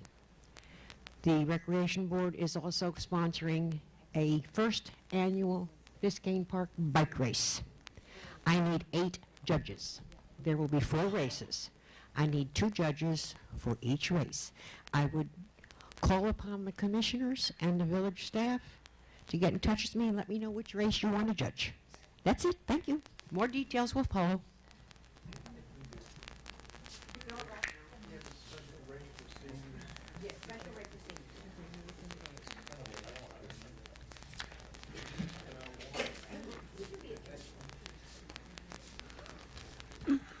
Linda Dillon, 712 115th Street. I want to just say one thing. I think everyone in this village should be saying many, many thanks to all of our staff who work here. I have spent the last few days over at Village Hall, and I had come away with a totally new respect for what they have to deal with. When people come in, they're not necessarily very nice. The amount of work that goes on in our village is amazing, and the fact that they've had to move into a quarters that is minuscule in size, where they don't have storage, they don't have space, they're literally on top of each other, and they're continuing to take care of the village business. They all deserve a round of applause. In addition, in the last few days, I've been working as a volunteer to help go through the records and meet the state statute, which says that they should be destroyed when they're more than 10 years old. The records that are being destroyed have nothing to do with code enforcement. Okay, all of those are being retained. What was being pulled out are building permits for the color you painted your house back in 1960 or 70 or whatever. Most of the records are things, when I looked at them, I thought they'd be interesting as far as history, and there are some points there that, you know, you hate to see some of that gone. But as far as anything that's really of benefit, it's not going to be anything serious. And Linda, thank you very much for all your time and efforts in going through those records. Just one thing, sir, before you speak. I also want to thank staff, Christian and the village manager. Sir. I just want to thank staff, the village manager, Christian. They spent this last Saturday, in order to save the village money, they are basically moving themselves from the village log cabin rather than hiring a company. So they spent their Saturday moving boxes out to storage containers, to public works. So I want to thank them for spending the weekend doing that. And Maria, I'm sorry you were there as well. So thank you very much. Okay, my name is Art Emerson. I live at 12017 Northeast 12th Avenue. And basically, I have a question on the assessment. Is it if I own a duplex, so would it be double for someone like me? No. Or is it just for?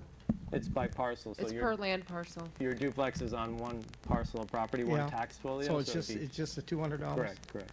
Okay. If you know that's it, if you pass it. If it passes, correct. I just wanted to know. George Marinoni, 118th Street. Wanted to comment on the sign that I really like. I only have one comment. There is some neighbor brought it up today too. That edge that we have is going to be, especially the ones that are going to be placed at the median. We had to protect that edge maybe with landscaping so people won't bump into that, because that can be a dangerous thing. Like when I go jogging, I go against the traffic. If something is coming towards me, I jump into the median. If all of a sudden I bump into that edge, I can get hurt. Or a kid riding the bike can be the same because that's sticking out. See? So that can be protected probably with plants and landscaping. We have to be aware of that. I wanted to say about that cell tower, I think it's a good idea. If you want to bring it back, maybe we can all discuss that. Could be a source of revenue for the city. And they make trees look like, I mean, cell towers that look like trees. They're different designs that nobody will notice after the first year. And about this assessment, I'm for it. I think we have to do that. And it's our roads. We have to repair them, and we have to have a master plan and know what we're going to do, take different priorities. An engineering firm will tell us what's more urgent. If we don't do that, we are repairing like a, patchworks. We send people to Home Depot to buy stuff to repair the roads, and that's how we've been doing through the years. Our roads are really coming apart, so we have to spend the money. If we can get money from the state, will be great. If not, at least we know what priorities we have, and each year we will have to spend money on what we need to do. That's it. So Okay, that's thank you, George. All right, any other public comment? Chuck?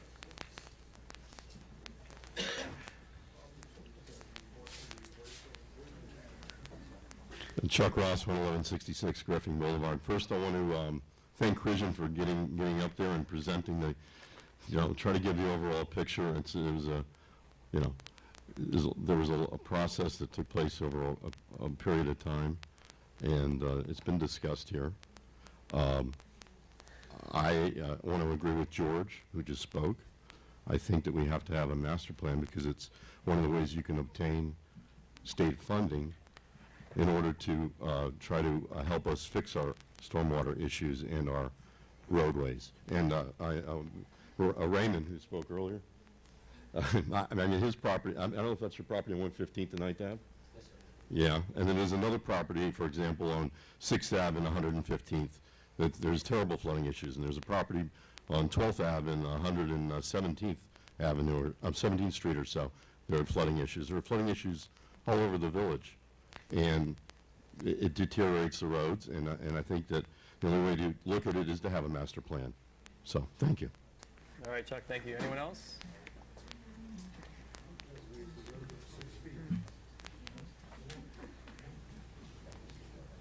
Good evening, Commission. Lauren Caban, 940 Northeast 118th Street. I don't come to all these meetings, but I try to pay attention even though I'm really busy. But this piece of paper really surprised me that I'd heard nothing about it, not even a whisper, that I really, you hear some discussions amongst people, but when I received this, I agree, it sounded like a done deal. I agree with most everyone who stood up here and said, this is just for a piece of paper. It's not even to be shovel ready. It's $200,000 before you start anything. It's over $6,000 a mile if you look at $97,750 just to do a study. And nowhere in there do I actually see where the engineer comes into play. Where are we paying for the engineering? I see discussions with the village, reviewing of existing analysis and designs, of speaking with our own people, going to county drawings, meeting with the village department. I don't really actually see where we're getting some professionals in for $200,000. And with the flooding, I live on a 30-foot median, so most of the time everything percolates into the ground really, really fast. So a lot of the village was designed back in when it was created with that intent, that the water would percolate. We do have some areas which are low-lying. I agree. I've heard some of these people, and I commiserate with their experiences, particularly on 9th and 115th. But I don't know that you've got $102,000, then you've got discretionary expenses of another $22,000 in addition to that for the arborists and other people. So we're looking at $124,000 before you even do anything other than present a piece of paper for us to reconsider.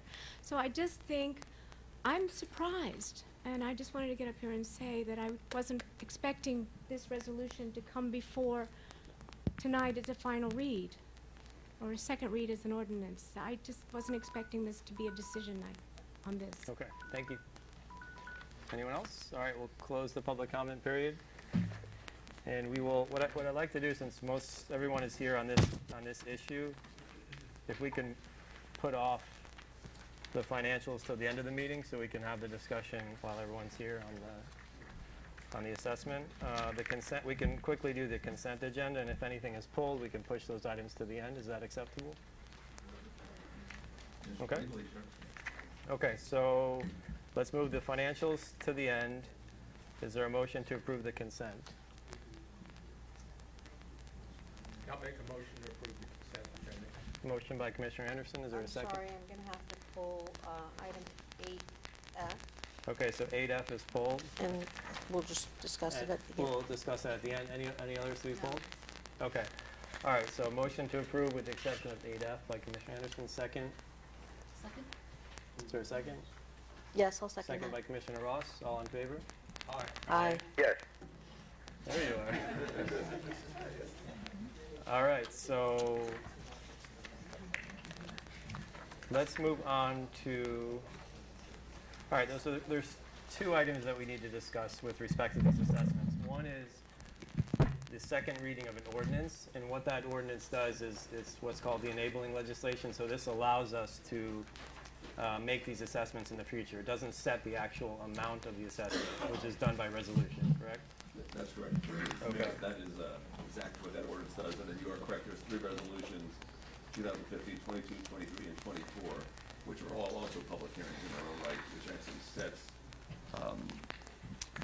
the amount of the assessment for the three different issues, one being waste fee, one being stormwater, one being road repair. So you should probably, listening to what you want to do, you probably want to do the ordinance and then those resolutions in order, if that's your intent. I'd like to discuss, we can discuss all three. Put aside the waste fee, because that's just an annual fee Sure. that we're reinstating this year. We'll have a discussion on that, but I'd like to discuss the three items that deal with the assessment together, if we can. I think that the waste fee is an integral part of the discussion because it has been, this year, substantially reduced from what it was before. Correct, no, without a doubt, and you can raise that in your discussions, but the actual voting on that resolution, we can defer that. But if you'd like to raise that in connection with the discussion, that's fine. Okay. Where are you on Mayor, you can. Okay, we're going to 9A. consider item 9A, which is, that's a second reading of the ordinance that enables us to pass this assessment. And then there's two resolutions, 10B and 10C, which is the actual setting of the amount of each assessment. And Mayor, what I'm saying is under the law, those are all public hearings.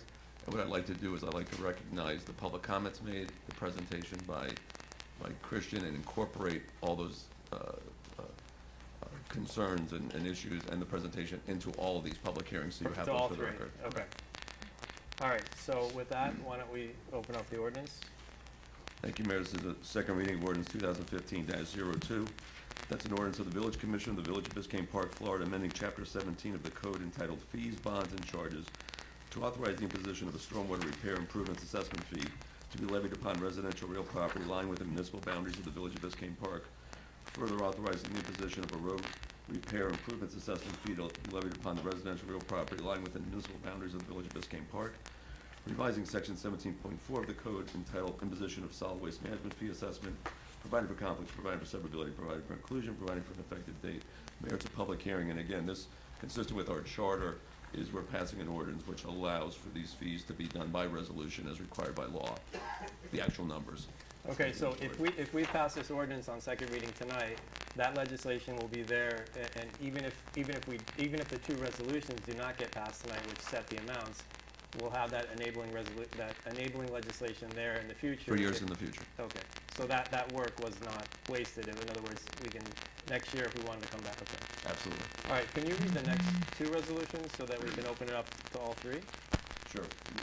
Everyone's in agreement to have one public hearing on those. Resolution 2015-23.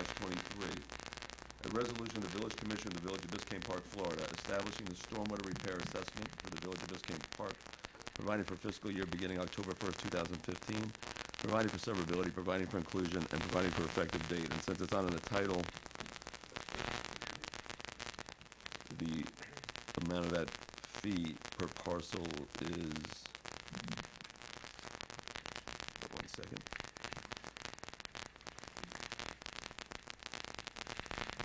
$93.40.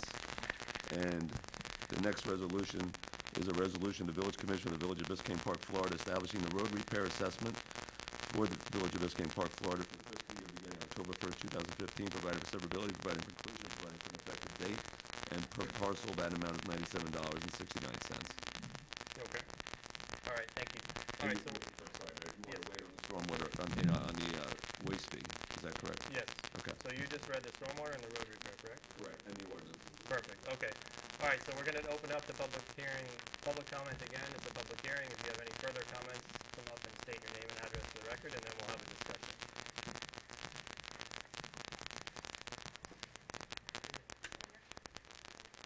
Two minutes? Yeah, two minutes each. What? 2 minutes. We'll be flexible. Okay. Barbecue, whatever, 111th Street. You know,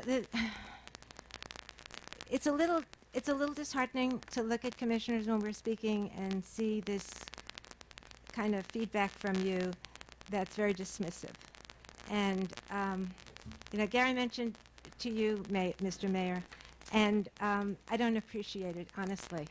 And you're dealing with, you're 5 people, and you're dealing with all of the residents in Biscayne Park.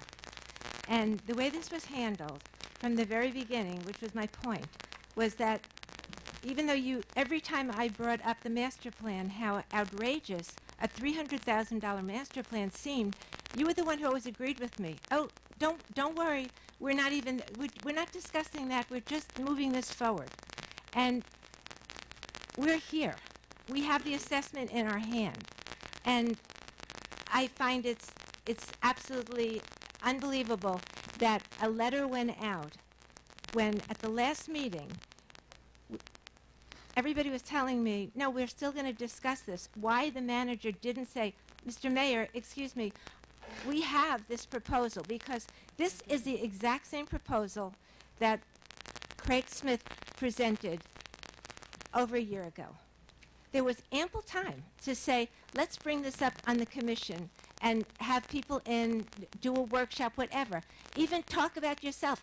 I have commissioners that have told me they were shocked when they got the letter. So how is this going on like this? In Heidi's backup, she said that for the assessment, this is a quote, members of the legislature conveyed the legislature prefers to fund shovel-ready projects as opposed to master plans. So here we are looking at what was a $300,000 master plan that was reduced, but this is not shovel-ready. Wouldn't we be better off trying to do a smaller assessment of the worst roads, do an RFP, get some ideas of the amount, and do maybe a 3-year plan? The other thing, the stormwater master plan, in the engineer's assessment, he says, much of the village experiences flooding after even minor rainstorm events. Where is he living? Because it's not in Biscayne Park. And he wrote this in April, which is the dry season. So this is boilerplate material. And if this, you're probably going to pass everything because it doesn't seem like you're too responsive, and you seem to have this feeling that I'm picking on the village when I say that there's no transparency, when I had to ask the commission to put this on the website so other people could see this before May 1st. I think you're deluding yourself if you think you're being fair. Tracy Trutman, you already have my address, right? I'm going to talk about the stormwater issue. Standing water, 15 minutes, water going away is not a problem. For those of you on 115th, I know you have a problem over there. There are some specific small areas where you do have stormwater issues, and I'm only going to talk to stormwater right now. But those are specific issues which a soakage pit or something to take the water off the surface quickly could be done in a less expensive manner than giant piping and going through the village. I am excited to hear that if you do tear up the roads, North Miami may help with some water pipes. That would be wonderful. But it doesn't mean you should tear up the roads for that reason. one of the issues I have is the scope of the project. Before you decide to spend $200,000 on a plan, I think, number one, you need to put it out for RFP and see if there aren't alternative ways. Whether that is going to a university, whether it is getting student projects. If it's just a piece of paper they needed a plan, there are boilerplate plans that somebody can use and maybe adapt. Now, am I suggesting that's the best way to do things? No. But we're on a $2.5 million budget, and at some point we have to close our finances and become more fiscally responsible in that area. My concern is the $200,000 outlay for a plan. It's not that I'm opposed to a plan, I'm opposed to the cost of the plan. Finally, I am going to just discuss the road issue and the bumpy and the trees. You can only root prune to a point where the tree becomes unstable, depending on the type of tree, whether or not you have a deep prop root. So I know you're talking about root pruning, but the reality is anybody who's lived in Coconut Grove or been in an area that has major trees, you can't root prune your way out of bumpy roads, okay, without removing trees. And I'm sure with matching funds and all the other issues you're going to have getting federal dollars, I think you have to be realistic about which roads you can or cannot really help. And the residents also need to know what those real issues are. Because in the end, 114th Street and some other streets that have some serious bumpy issues, welcome to natural traffic culling if you still want the trees. That's it. Thank you. Jamie Anderson, 11th Place, 119th Street. In order to state it from the beginning, yes, I am against these ordinances as they're currently being presented with the resolution. You guys have spent more time dissecting the swale ordinance, and that's on the agenda again tonight, the newsletter, wetlands in South Dade, and public art than this proposed brand new $200,000 tax increase. So if the process didn't start soon enough this year to make all the deadlines, then you hold off. But you don't send out notifications that really gave the impression this was a done deal. And a lot of residents were very confused, thinking it actually was also going to cover repairs. You don't send those out ahead of commission discussion and a vote. And even if this had waited till next week, with the timing, the notices still would have gone out ahead. I mean, it's tough enough, you guys know it, to get resident participation. If somebody thinks it's a done deal, it's really discouraging. And if the attitude is, well, we've saved significantly on outsourcing sanitation, thank you. I was wrong. I appreciate that you did that. But that doesn't mean you take it back to gamble on a survey. Yeah, might we get more manna from heaven, otherwise known as Tallahassee? Us and how many other small municipalities? And would it even come close to equaling the $200,000 outlay? What isn't a gamble, we know we have issues. We have drains in need of cleaning. We have streets in need of repair. There are companies that do this. Surely there are companies that will come in, will give us what needs to happen other than slapping some black tar over it. And before you even get to $200,000, you're going to start seeing real results, which is, I know, what you guys really want. You're going to see that now versus waiting down the road. You don't need a survey to tell you this. And I understand we're only 17 miles of road, but at the end of the day, we are still a small town. One large thoroughfare, currently no businesses. We don't need to make this more complex and take any longer than it needs to. And I'm really glad you guys are the commission that wants to get things done. That means our new signs won't take 20 years. But you can't be so anxious not to repeat the past do-nothing people and all those consequences that you forget about the consequences that are caused when you don't do due diligence and you gamble away this kind of money. The attitude of, let's just move this along, that's great if it's only your money, but it's ours. And the other question, I would be curious if anybody knows, how many other cities that have these sort of fees, when you add these fees together with their millage, does it have the same effect as taking millage over 11%? Dan Samara, 1030 Northeast 121st Street.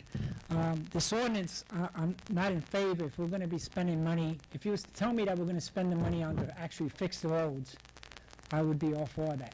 But to be spending money on a survey, and what I'm confused about is this survey going to be next year we're going to have to do another survey, and then the year after that we have to do another survey. That's going to cost a lot of money. I think if you're going to spend $200,000, if you want the residents to spend their taxpayer money, let's fix the roads that need to be fixed. I think everybody here is pretty smart and knows what roads need to be fixed, and let's hire a company to fix those roads instead of doing a survey. I think the survey is a waste of money, and I would not be happy if we have to go through another survey next year. So I'm going to spend $200 this year, and then I'm going to have to spend another $200 next year to do another survey, instead of just spending the money to fix the roads. Thank you. Doc Morris, 734 Northeast 119th Street. I 100% agree with the last person that spoke, as well as Barbara Kuhl. If you want to spend it $200,000, spend it on the roads, fix the stormwaters that need to be fixed. Let me ask you this. I know one commissioner up there knows this. How many stormwaters drainage areas do we have in this town? You know how many? Between 70 and 75. Is that not right, Bob? Correct. You all didn't know that. Fix the stormwaters that we have, the drainage areas. There's between 70 and 75 in this town.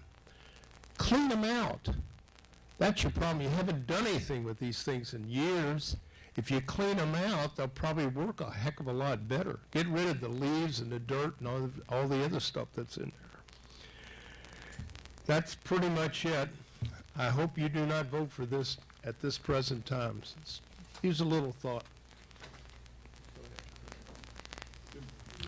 I'm going to say the same thing that Doc said about the number of drainage structures that you have that have been ignored for years. Actually, there's plants growing out of them. So until you fix these structures and maintain them, you don't know if you have a drainage problem. There probably are some low spots in roads. Anyway, I've got a lot to say. I understand in a study that there is a lot of boilerplate jargon that goes into it. You know, you talk about drainage basins and sub-basins and discharge in open water bodies, and you look at it and you say it's nonsense. But I understand that's the kind of background information the state wants. But nevertheless, in really looking at this, there's a lot of things that don't make sense. And while it's appropriate, it's not unethical or illegal for Craig Smith to write their own ticket, so to speak, write the proposed services and put a price tag on it, it does beg the question, who on the commission or staff has the expertise to really gauge a civil engineering proposal? Now, it starts off with this idea that municipalities are being required to implement a plan to reduce off-site storage. The stormwater management plan will be used to decrease stormwater runoff. What runoff?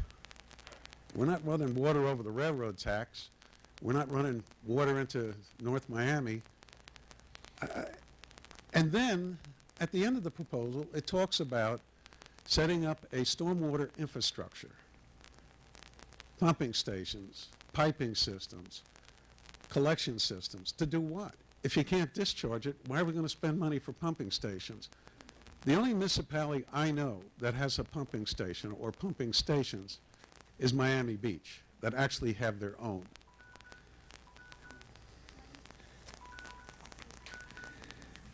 Now, I got to skip through this because I won't have time.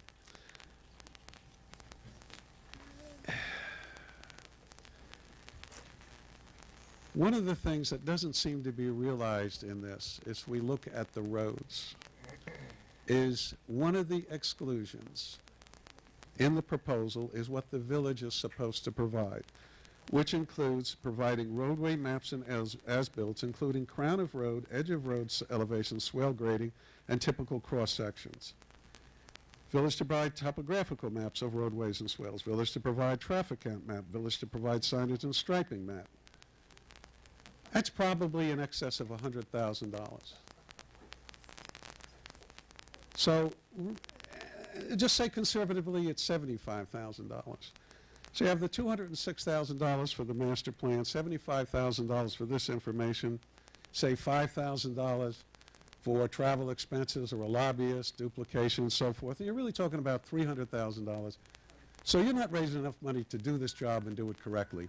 And you can't use a bunch of old information. Engineers are not going to use anything but certified engineering information. And what happens after we spend this money? What happens if we annex? What happens if you only get $150,000 back when you spent $300,000? What happens if regulations change?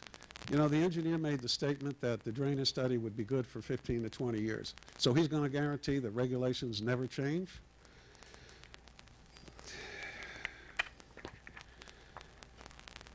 You know, what happens if we get nothing back at all? You know, as everybody says, we've got very minor problems. We're not dealing with the Serengeti here. It's a very small village. You could go out. I mean, I have driven through it. Milton Hunter has driven through the village. On the 28th, we had quite a deluge. I drove around the village. Yeah, there's some low spots in the roads. Now, to the point the doc made about the drainage structures, there's something else that's very important. Swales are intended for drainage. That's what they're there for. Not just the medians, the swales. And if the roads are elevated to the point where there are low spots and they drain into the swale, standing water is acceptable. That's what's supposed to be there. And if you look at municipalities and new roads that have been constructed elsewhere, that's what they use their swales for. Some of them have deep ditches. I'm not suggesting that, but you have that opportunity. This money, I mean, rather than literally gambling $200,000 when we're hearing the state really wants to see shovel-ready projects to begin with, which you're not getting out of this at all or anything near it, and you may feel you need a master plan, a blueprint. This isn't that. This is not a blueprint. This is not solutions. It's conceptual ideas of typical conditions. It gets you nothing other than the opportunity to put some background information in front of the state. Take $300,000 and use that to solve the problems we have. If in years to come there are problems that need to be addressed that are much bigger than we can address today, we'll deal with it then. But to gamble $200,000, actually $300,000, I think it would be highly irresponsible of the Commission. Thank you. Mike Kopsik, 720 Northeast 116th Street. I'd like to take a different approach to the ordinance itself. I really have a problem with assessment without representation. And yeah, we have, our commissioners are supposed to represent us, but it's obvious from the comments here tonight that you're not doing that. You have a plan, you want a master plan, you want to comply with what the state says you have to do, and the state's not going to guarantee they're going to give you any money to do this. So I would suggest that before you spend any of our money, you put it to a vote to the citizens of this village and let us decide rather than you, because obviously it's out of your hands. I don't think you know what you're doing. A little bit more about the stormwater thing. When I first moved here, speed limit was 30 miles an hour through the park, and people drove like crazy, and because you always seemed to drive a little faster. There were roots in the roads, and it slowed people down. And then we attempted to smooth things out. We lowered the speed limit to 25, and I usually travel below that, and I don't mind traveling over the roots. It keeps people slow, and it's the same as a speed trap. Over in Miami Shores, they've got humps that they drive over and over and over, you know. We don't need to do that. We just let our trees grow, and they'll give us some traffic. What's so funny? I'm not right because they don't listen. Thank you very much. Thank you. Any other public comment? How do you know we're not? We haven't even discussed it yet. How do you know our position yet? We haven't. I don't know what you're doing. Well, please stay and listen, okay? Anyone else? Public comment. All right, we'll close the public comment period, and we'll open it up. Mayor, I'd like. Yes. Oh, I'm sorry. No, go ahead. Just from the staff side, of course, we've had the presentation from Christian. I just have a follow-up to some of the comments that were made. I believe the village attorney has some follow-ups, and then we have Gene Schreiner, engineer with Craig A. Smith, and our village engineer here to answer any questions and also to address some of the comments that were made. One of the things I want to address, it was brought up by a couple different residents regarding kind of how we got to from the April meeting to the notice, and that I think the words that were used was that it was a quote sneak attack, and were we working through the weekend? And the answer is yes. On March 13th, I received a draft proposal from Craig A. Smith, March 13th of this year, a draft proposal for this assessment for the master plan. And I actually have my handwritten notes here, and of course anything like this is a public record if someone wants to request it. But what you can see is there's arrows and my scratching all throughout the document where I showed where a price went up or down, and I wrote some notes. I had notes on Post-it notes, and I followed up with Jean on that issue.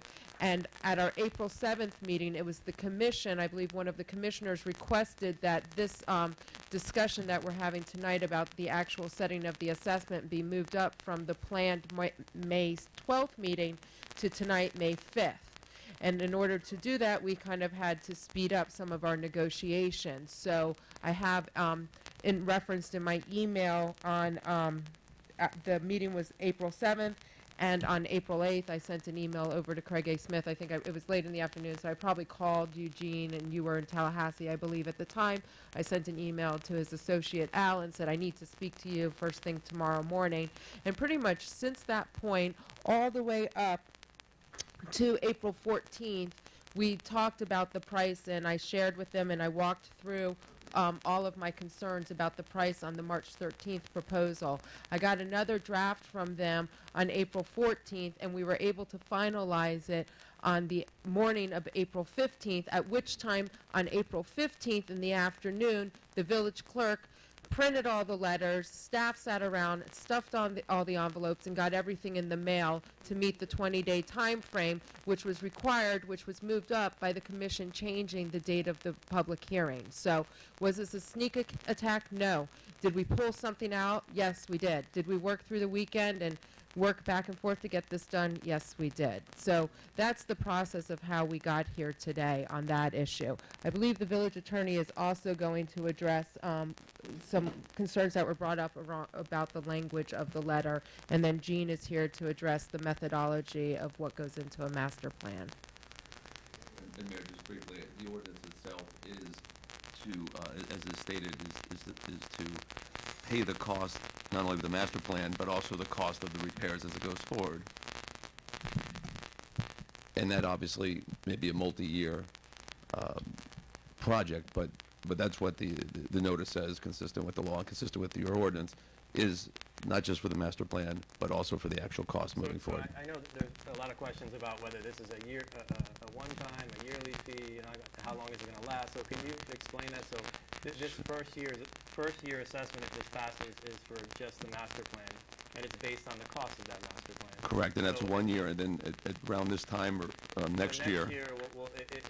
You know, if the scope of work comes out of that master plan, next year we'll determine what that scope of work is and set another fee.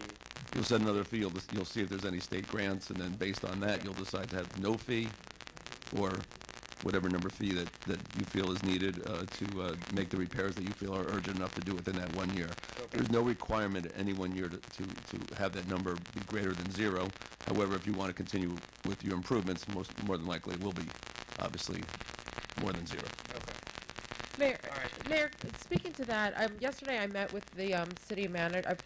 We forgot to mention this in our presentation, but yesterday I met with the city manager of North Miami about various issues between the villages, and I talked about the water lines as well, and I explained to Mr. Ghani what we were talking about tonight, and I asked him if we opened up our roads, would he be able to come in here and do water lines? And he said with a year's notice so they can get the plans done and everything done, that's definitely a possibility that he's open to.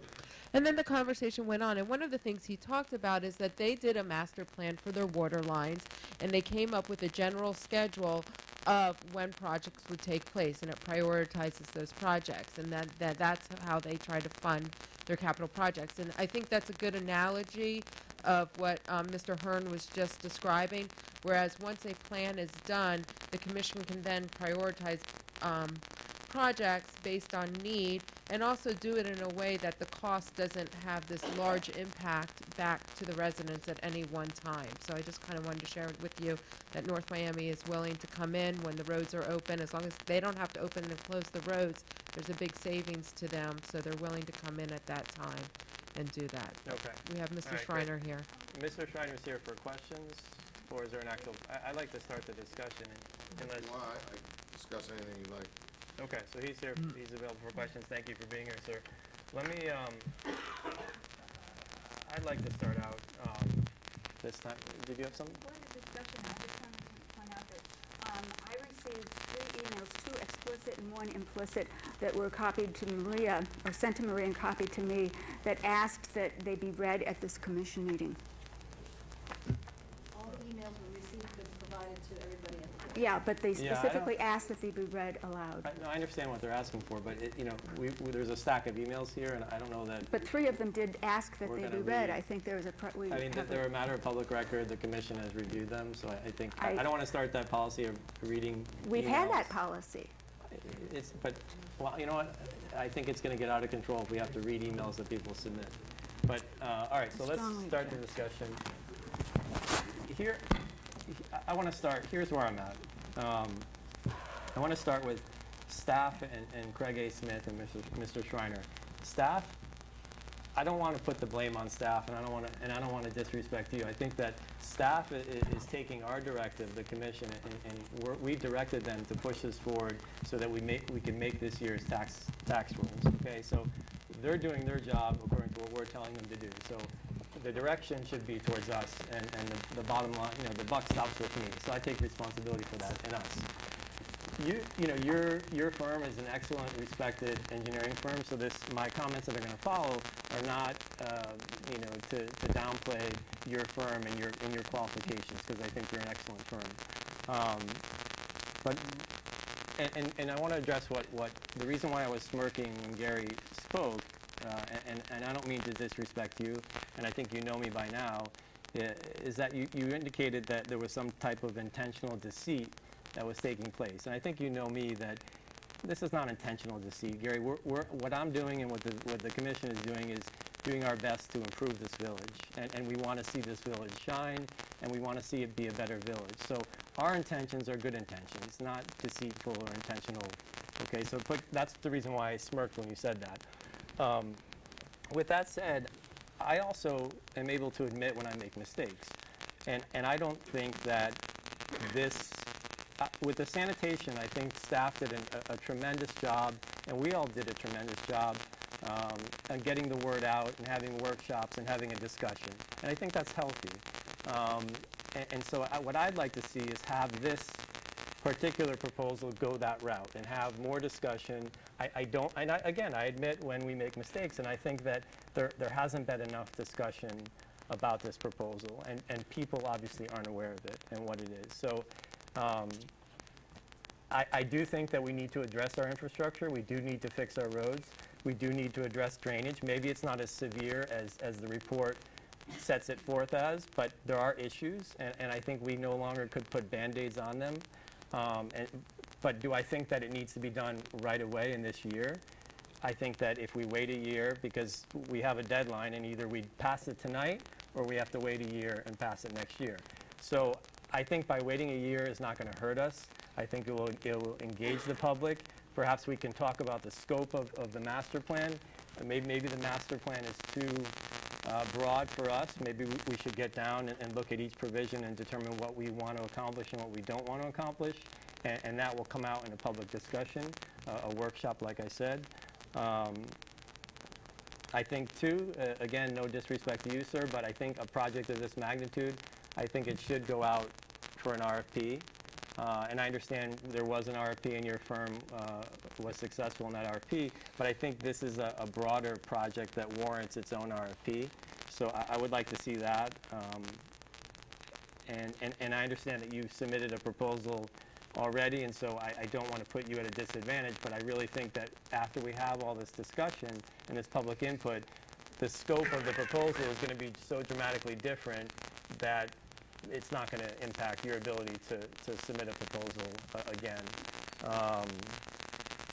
And the last thing I want to say is that I agree with all the comments that, to the extent that we have infrastructure now, and for whatever reason in the past, the past administrations, the past staff, we haven't allocated proper money to maintain those, the catch basins in the proper manner. We need, Caesar is great and he wears many hats, but we need a professional company to come, and I don't know if it's vacuuming out those catch basins, but we need to do it the right way, and maybe it will solve our problems, and maybe it will be enough to deal with the drainage, okay?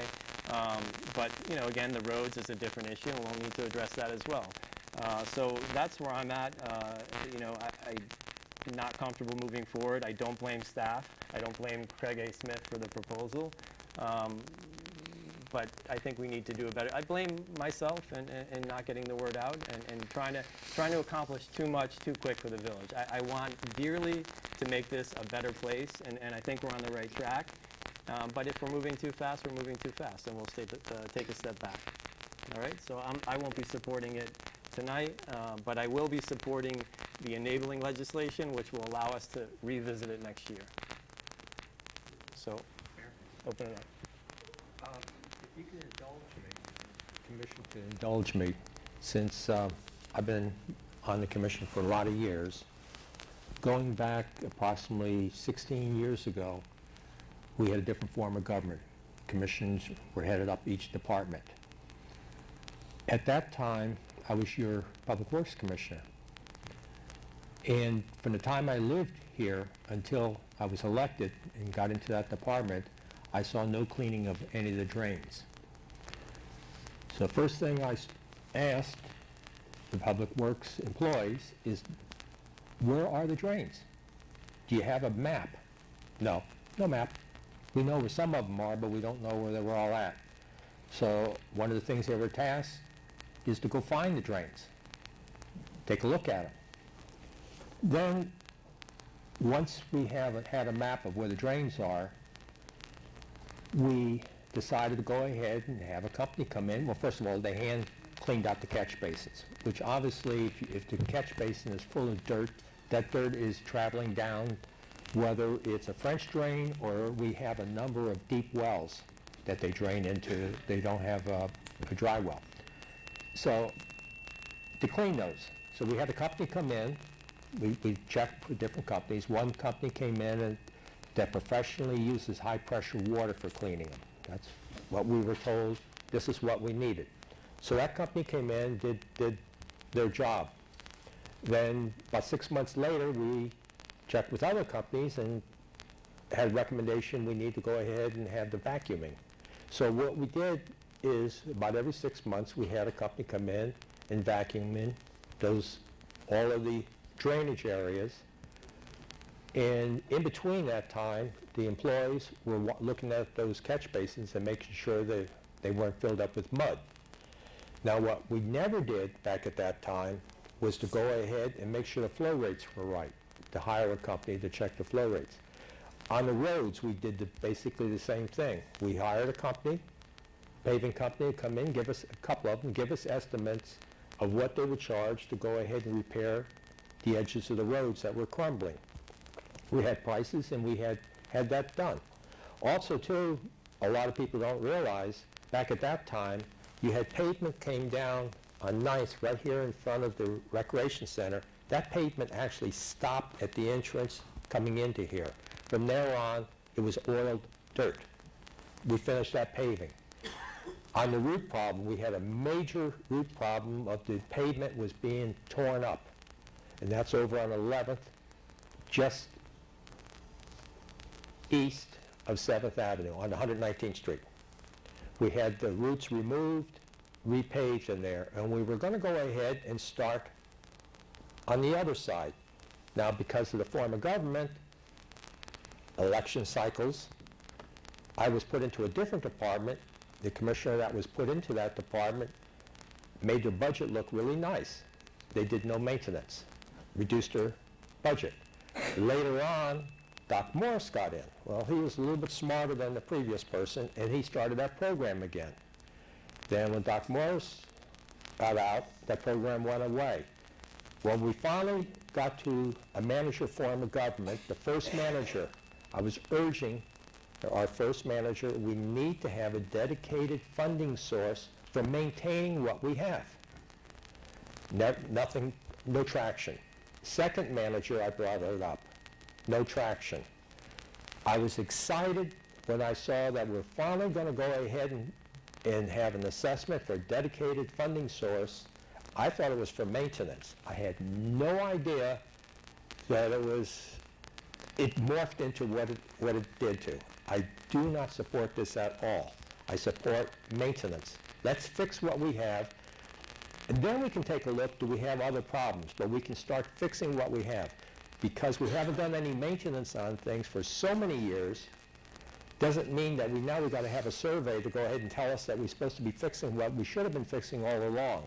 Let's get back and start repairing what we have, and then in the future, we may need a survey, but in the meantime, let's stay and fix what we have. I just want to question one thing you just said. You said that you weren't aware that this would cover a map. You thought it was for maintenance work? I thought it was for maintenance because when we were discussing, we never really discussed as a body and gave 100% consensus that the only thing we want to go ahead and have the assessment to cover was for, the survey.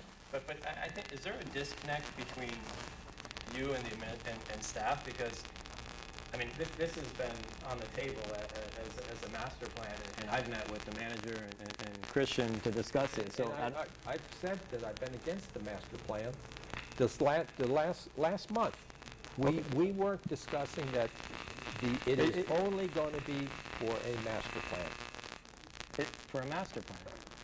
Only for a master plan. I was under the impression we were going to have a whole discussion of deciding what we wanted to do. All right, I just want to make sure that there's communication because that's shocking to me between the administration and you. I just want to make sure because it's shocking to me that you were under that impression. I was last month's meeting. I was still under that impression because we were going to be discussing it. Mayor, I think the village attorney just addressed it, but the wording in the ordinance as well as the assessment in the letter that went out, it says it's for the master plan and repairs and improvements. This year it might be, using this example, one year it might be for a master plan and then the next year it's for improvements. The enabling legislation which you unanimously approved on first reading included this type of language in it. As far as getting the clean outs, I was surprised to learn from staff that they thought that shoveling mud out of a storm drain was the way to clean out a storm sewer or a catch basin. I was very surprised by that, and I reached out to the CITT to see if we could use our funds, which are typically for transportation, to use them to get a professional VACCON truck in here, and we are in the process of receiving those quotes and going forward. We've been a little slow on doing that because we have, other things going on, and we're very limited with staff, but we are getting the quotes. I think as of today we have one quote in. We went out a couple weeks ago to seek these quotes, and so far we have one in. But, we are working towards the clean out, but the enabling legislation has always been for a master plan as well as the repairs. And I'm always available to meet with anyone on the commission to address any concerns. Okay. Anything else, Commissioner Anderson? Also, too, if we're going to go ahead and we're hiring somebody to clean out the drains, we also need to go ahead and make sure, whether it's that group of people or somebody else, to make sure after they're cleaned out, that the flow rates of these drains are in spec. Okay. Commissioner Ross? Since we started this discussion about stormwater assessment and a road assessment, my understanding all along from our meetings and our discussions here, documentation sent to us from staff and discussions with staff, is that the initial assessment was going to be to have a master plan. That's always been what my understanding was. And part of the reason is because up until now, our repairs, we don't have an engineer on staff here. We don't have anyone with that discipline. It's one of the reasons why the former manager, almost 2 years ago, went out and did a request for qualifications in order to engage someone who would be sort of our outsourced engineering professional. And through a process, they came upon Craig A. Smith, which is a very reputable firm. So because we don't have an engineer on staff and haven't had one for, my guess is about 6 or 7 years, if not more, whatever repairs have taken place, and luckily I have an expert at home who knows numbers, and he pulled out all the financials and confirmed my guess that over the last 5 or 6 years, we've done stormwater repairs by matching state funds to the tune of about $800,000 total, a little bit above $800,000. Those repairs were sort of self-diagnosed by our administration observing flooding areas, but they weren't diagnosed by a professional engineer. So, you know, we did some patchwork here and there.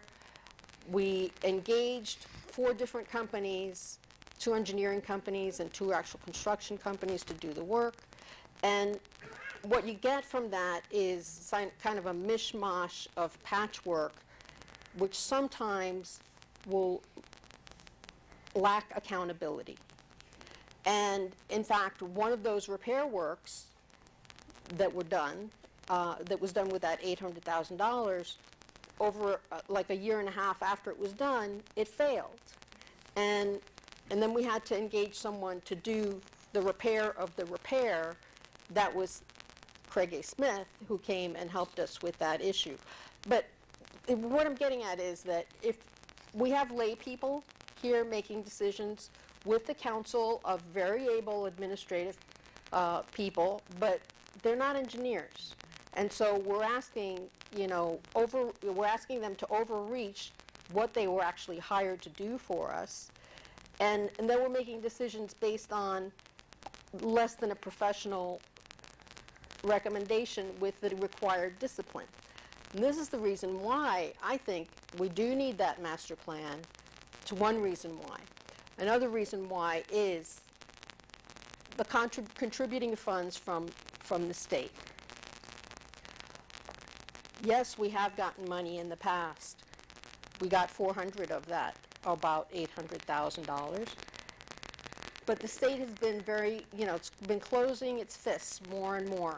One of the communications we got earlier today from the manager was a note from our legislative consultant who was updating us on our present request for funding from the state, and the fact that the state has not been able to, the Senate and the representatives have not been able to come together for a state budget. And we had hoped, our request was to have contributing funds for the state to pay for these master plans, which we've been discussing for a while now. But it appears that those delays at the state legislature sort of dim the hope that we're going to get that money in this year. And perhaps for that reason, that's why our attorney very wisely phrased the notice and the language in the notice so that it said this assessment is going to be to fund a master plan and repairs, hoping that we would get those other funds, match them up, and have actual improvements happen. Without this master plan, it's going to be more and more difficult for us to go to the state and say, we would like you to contribute funds towards this very needed facility in the village. Are there guarantees that state funds will be out there in the future? There are no guarantees in life. But knowing how the discussion has been heating up and there's been more and more engagement and more acceptance of environmental conditions, sea level rise, and the impacts particularly here in South Florida, I think, and our experts tell us, that there will be more funds available for stormwater improvements. And although they'll be available, there'll be other municipalities competing for those funds, and the municipalities that have the leg up and have a comprehensive approach to repairs are going to have a better chance of accessing those funds. Without them, our village taxpayers will be entirely responsible for any repairs that occur. So my approach to it was to, through this collaboration with the state, be able to make improvements here in the village. We have actually made tremendous improvements in the last 5 years or so with regard to our medians, taking care of trees, and the stormwater projects I've discussed before, the new village building for Village Hall, even the Public Works building is a relatively new improvement in the village. These are all things that we won't be able to do, but we haven't been able to do by ourselves in the last 80 years, and we won't be able to do them by ourselves going forward. So I heard fiscal responsibility, those kinds of terms being thrown out, and I think that one of the most important responsibilities that your commission has is to think about the future. Not to think about next year, not to think about 2 years, but to think about long-term sustainability for the village. And that's something that has been lacking with, I don't want to point fingers, but that has been something that is lacking, and that's why we are here today faced with a lot of shortcomings, things that I would like to see improved. It's why I ran for office. And so I appreciate that there seem to be concerns that this was not vetted enough and that it wasn't discussed enough, but it was, it has been a topic of conversation at these commission meetings, not every month, but maybe every other month, maybe every third month, since the spring of 2014. If we don't lay down the groundwork, if we don't make a plan, say you're going to build your house, you can't build a house by just starting to lay bricks and build one wall here and half a wall there. You have to have a plan. And I think that if we proceed without a plan, that would be fiscally irresponsible to do. With regard to this particular assessment, and now I hear, you know, some of our commissioners sound like they would rather see actual work done. We would still need an engineer to figure out what, I'm not sure how we would prioritize the work that we're going to do. But you know, if we... That's not what are you referring to me? Because I agree with 90% of what you're saying is that, and we need a professional engineer to guide us and plan. I just think, number one, we need to get the word out better to residents, and we need to have a further discussion on it. Just more time to discuss it. And number two, as a part of that discussion, we need to really look at the scope of that master plan to see if that's what we want and what we need. That's all. But I agree with 90% of what you're saying. I'm going to ask our commissioner engineer to go ahead and maintain what we have. I'm going to ask a village attorney.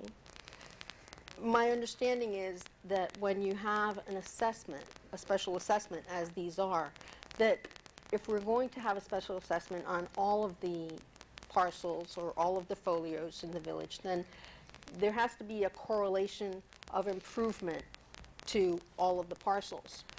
Other sorts of assessments are set when there's like a special taxing district, like Miami Shores is doing to improve their Main Street, and only those areas, only those properties are going to be improved, so those are the properties paying for it. That's correct. The assessment is related to property, number one, and that's why in EMS, you can't have an EMS assessment, you can have a fire assessment. And if you're doing something citywide, like a fire department, or if you're doing an entire review of your city where you're improving roadways and rights of way that people are driving through, that can be rationally and reasonably assessed to each property in a uniform manner. Right, but it doesn't mean that you need to cover every inch of pavement in the village to be able to say that it benefits all properties. You can. The test is the benefit to the property. The roads benefit everyone. So you can repair an intersection and still have it benefit the village. If you benefit an intersection, it's more than just the properties immediately adjacent to it. And then there's studies, and that's why you actually hire the expert to tell you what the fee should be based on each parcel, correct? So if we say, you know, we don't want a master plan, we're going to proceed by trying to repair specific areas of concern, and maybe, I'm sorry, let me, I know. I'm not saying that's what you're saying, David. I'm saying, people are saying, we know their problems are. We know we can go and fix where those specific problems are. So say we identify, staff has, as they have been so wonderful in the past, identifying issues and really performing beyond the things that they are asked to do. So staff, perhaps with the help of an engineer, who we will have to pay as a consultant, comes up with some problem areas that are going to be fixed, and say they identify 9th Avenue as an issue of concern and an issue that we're going to tackle, and that area or that repair requires certain structures to be installed, outfalls, whatever. I don't know the engineering behind it, but say that that repair could come to a substantial amount of money. Now, can we do an assessment of the entire village for something that's going to benefit the properties on 9th Avenue? You'd have to do a study of who's traveling through there. Like, for example... We have to do a study? Well, I'm sorry, you would have, well, yeah, actually you would. You have to determine that. So the best example to give you would be a dead-end road and the last 100 feet of the dead-end road. So nobody's really traveling that last 100 feet. Then, more than likely, the assessment is going to only be for those properties immediately adjacent to it, and maybe 1 or 2 more houses if the flooding would reach them, for example, to stormwater. So that clearly would not be able to assess it throughout the village. The more highly traveled the road is, the better chance you have, the wider would be the assessment. But clearly, when you're doing a master plan, that's an automatic that you're benefiting the entire village. So what I was trying to draw at is that without that master plan where we're doing something that improves the entire village, now we're going to have to break it down into whatever staff comes up with as a priority project. Now we have to study how many people are going to try, if we're going to do an assessment. Then we have to see who's going to actually benefit. We'll have to get a study to figure out who's going to benefit and how that assessment is properly you know, imposed on those properties, or on those properties that are going to be improved. By piecemealing it and breaking it all down, I think that we're going to, it's short-sighted, and we're going to end up paying more money, paying more experts, having more studies, and then having an entire plan that could be properly prioritized. But you're looking at me. That's not what I proposed, and that's not what I want. Again, I agree that we need to go through the master planning exercise, but I don't think we've done that sufficiently, particularly with public input, and educate them on what we're doing and what we're proposing, because they're paying for it. Number one. Number two is, I think the master plan may not be what we necessarily need or want. I think we need to have a further discussion as to what the scope of that master plan should be. Maybe it will turn out to be, the master plan that's currently proposed. But I just think we need more time on this. That's all. But I agree with you. We can't just pick a project because, I don't know, 113th we see a crack in the road, but we need to patch that and repair it. No, we need a global look at all the roads and the infrastructure. But I just, people have no idea that this is happening, and I think that that's wrong. I think that we need to engage more and have a workshop just like we did with sanitation. And I think most people, they appreciated that process with sanitation, and at least the people that are willing to listen and have an open mind, I think a lot of people, left those workshops with valuable information that perhaps educated them on the process and what we were actually doing, and they actually turned out to support it in the end. And that's, I feel like we haven't done that with respect to this project. Are we able to have any assessment for stormwater or road repair? I mean, if we're not going to go with the master plan, which is the proposal, and then it was formulated what amount is going to be appropriately charged to each parcel, without having a similar proposal for any work to be done, can we just make an assessment of, say, we're going to do a little bit of work, I'm not sure what it's going to be, let's say $75? No, because we're making up the number now as we go. Right. And we have a professional telling us what the number is. Yeah. Anything else, this is an all or nothing with this advertisement as I see it, because we don't have the expertise to come up with a number right now. So even for purposes of cleaning out the catch drains, which is not something that is in our budget, we don't have any idea what amount it's going to be.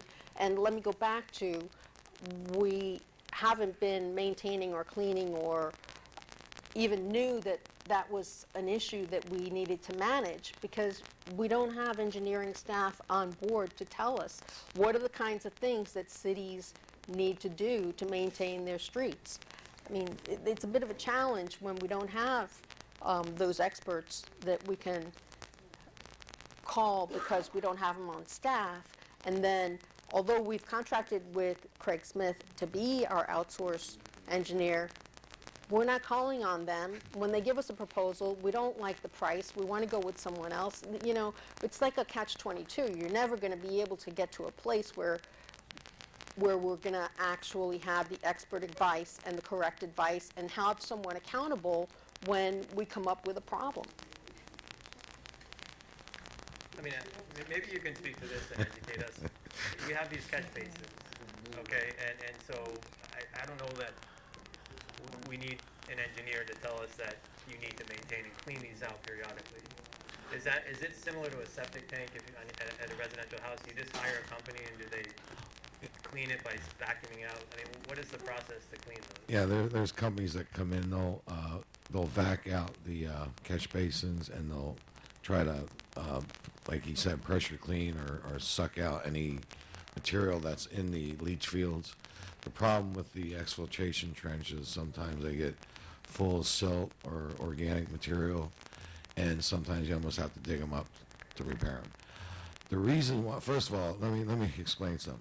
I'm not here to sell a master plan on stormwater or roads. I was asked to come here to try to help you, and that's what I was trying to do. I've done some things for the village. Matter of fact, I had a request, and I don't know, if you don't have a flooding problem, I might as well go home. If you don't have a road problem, I might as well go home. I'm not here to sell you a plan. But, you know, I've gotten pictures like this over the 2 years that I've been here, and asking me how to correct it. And it's not that easy if I don't have, number one, there is no atlas on your system. So I have no data, and that's one of the reasons why a master plan would be in order. There is no data on what you have out there that I know of. I've asked, and I've never received. We had to come out and actually physically look in the streets to find the catch basins and where we thought the systems were. We have radar tomography that came out here a couple times and actually radared the streets to find where the systems were. So I'm lacking data or maps, so I don't really know what your system is. I don't know your degree of flooding. I've gotten different bits and pieces of different flooding throughout the village. I know you have some low areas. It appears that you are surrounded by the railroad. You're surrounded, you have a canal that comes around, and you have, what, 120th or whatever, which acts like a berm to the north, so you're somewhat in a bowl, and I think some of the areas are lower than the others. I don't know. I don't have the survey data to tell you that. That's what the master plan would do for you. And just so you know, This is an example of what a master plan looks like. And this was for El Portal, a very similar size city of yours. And there's a lot of data, and there's a lot of things that are collected, cost estimates. That gives you the ability to do, prioritize your projects. You look at the village as a whole, and you actually plan on the whole for the village instead of little pieces here and there. You look at the whole system, meaning if you tell me, well, maybe we fix something on 110th and 110th, yeah, I could fix that, but maybe in the whole picture, we should be looking at an outfall for the whole town. I can't tell you that without looking at the topography, getting some data, seeing what you have in the ground. Maybe some of the stuff in the ground is fine. I can't tell you that right now. Without looking at it in detail, I can't tell you that. So what I'm saying is I'm not here to sell you a plan unless you feel you really have a flooding issue. A plan will assist you in getting funds down the road, meaning if you are hit with a storm, FEMA comes in here and they want to see what's your plan. What were you planning on doing? Where's your system? What do you have? You would have that kind of data to show to get money after a storm. It just prepares you. It puts you in a better position. That's all I'm saying. But I'm not here to sell you a plan unless you feel you need a plan, and there's benefits of having it. And you know, this town is a small town. I understand that. Sounds like a lot of money, but there's a lot of effort put into generating that data, and you know, that's really that's. All right. No, thank you. Yeah. And one other thing, I just want. You were mentioning about in the selection of engineering. By the way, there's a CCNA process. You go through an RFP process, and the way we were selected, engineers are selected based on qualifications and not price. And the way the law is written is you select the engineer based on qualifications, then you negotiate with the first-ranked engineer. And if you can't come to an agreement, you go to the second, to the third, and that's. So what I'm saying is that engineering services aren't priced; they're selected for qualifications. We've been in business for 35 years. This August in South Florida, we've been doing this for 35 years, and we were very happy to be selected here, and I've done some little bits and pieces, but not enough to really understand what all you have, and that's about it. Okay. All right. Thank you again. Yeah. You were mentioning, I saw it was in your report too, about an outfall line. Yes. Years ago, we looked at that. Maybe the laws have changed, but it would have been cost prohibitive for us because of what Durham's requirements and South Florida Water Management's requirements, where you had to have oil separators, you had to have an engineer to test the water almost daily before it gets discharged. I mean, it just got into what the requirements from Durham and South Florida Water Management. Did that change where you don't need all of that anymore? No, you still have, there's water quality issues. Technology has changed, though. They've looked at in the past, years ago, we used to have to put in wells, these big well boxes. Right. You have to pump up to these well boxes and let it drain. Yeah, we have a lot of them here. Yeah, we're doing a project right now. We're actually doing a stormwater project on Hibiscus and Palm in Miami Beach, and we have to overcome the new tidal issues that are out there. We are pumping to everything's pumped on those islands, and they're going through which they're called defenders, or they're like little treatment devices on the ground, and they're vortexing. It's like a vortexing mechanism that separates out the oils, solids, silts, and you got to come in every now and then and vacuum out. So the technology has changed. You don't have to do quite what you did in the past, but I don't know, it may not still be cost effective for all I know. Again, I don't know that until you get into it. The only thing we mentioned that is because when you have a positive outfall, your chances of getting rid of the flooding are much better than with a exfiltration trench, because when the water table's up in the summer when you really need it, they're not going to work. And you also have the issue of them clogging, you know, with silt and organics and all that. We did notice one thing: your swale system, just the short time we're here, your swale system has filled in, or it doesn't really exist like it should have, probably from day one. So a lot of swales are non-existent in the city, in this town. So, and that's something that would be addressed. So anyway, I don't want you to think that I came here to sell a master plan. Recognize that. Gene, if you were, if we don't move forward with this tonight, would you be agreeable to attending a workshop in the future and sort of walking through the components of the master plan and making? Yeah, absolutely. Yeah, like I said, I'm here to help you.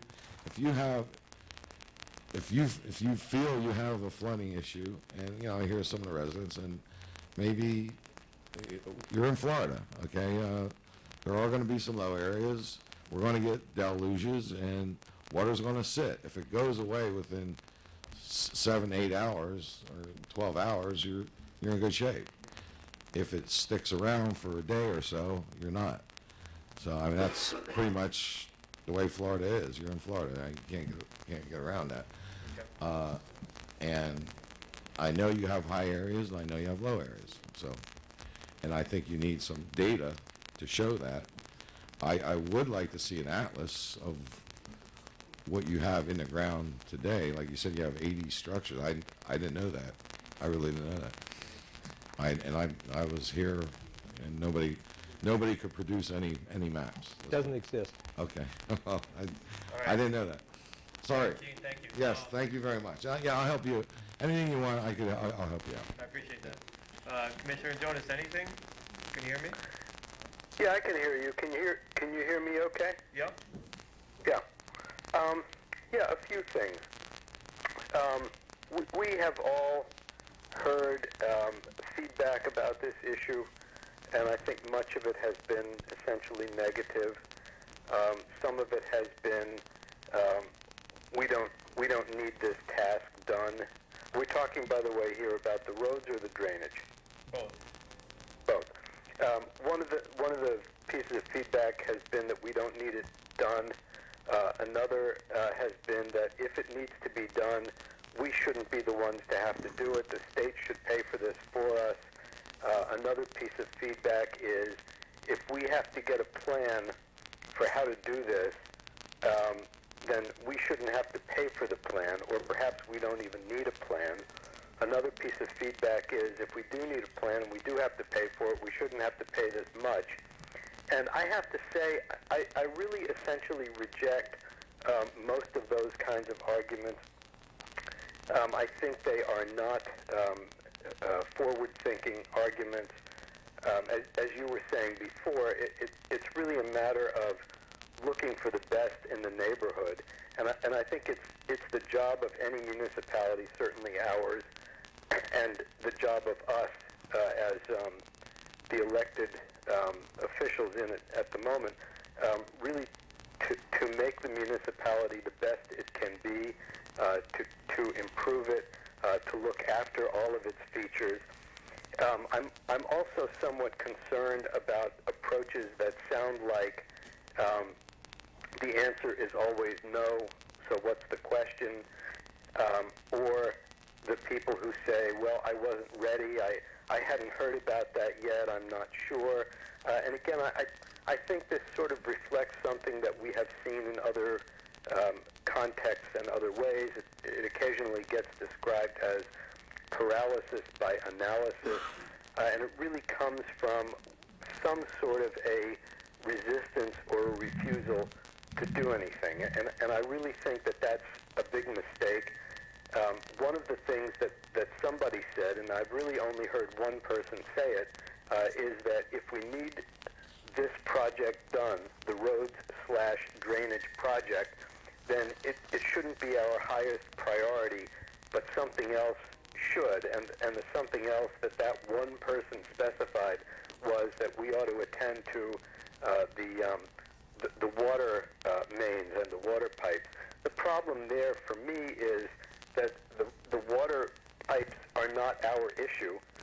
They are North Miami's issue, and we have been unable to get them to do anything about it, but we're not going to do anything about it. So what we're left with is that nothing gets done. I will tell you that on a sort of a personal basis, a big issue for me is there's never time enough in the day to get everything that needs to get done, and whatever I choose to do with my time means that I've now designated something else as something that I'm not doing, which is a problem, but I just have to sort of keep getting something done. I have to look at the range of things that need to get done, and I have to pick one. Sometimes it doesn't much matter which one I pick as long as I'm working on something. The issue for us, though, as a municipality is it seems so commonly that we just sort of decline or deflect every proposed issue, and we don't replace them with anything. We just wind up not doing anything, which is why the neighborhood looks in some senses the way it does. I'm sort of reminded a little bit of the theory that is propounded usually by police, but by sociologists as well, having to do with what's called the broken window theory, which is that in a neighborhood, if there is something like a broken window in a house, as small as that seems, it seems to set a tone, not only for the house, but also for the block and the street and the neighborhood, and it sort of gets itself generalized so that that neighborhood can wind up in some senses looking like parts of Biscayne Park, which has very poor drainage much of the time when it rains. The roads are, in many respects, awful. The medians are, in my opinion, an embarrassment, and I think there are a lot of other things that we fail to do. I don't really care which thing we pick. I just think we need to pick something, and I'm perfectly fine to pick this.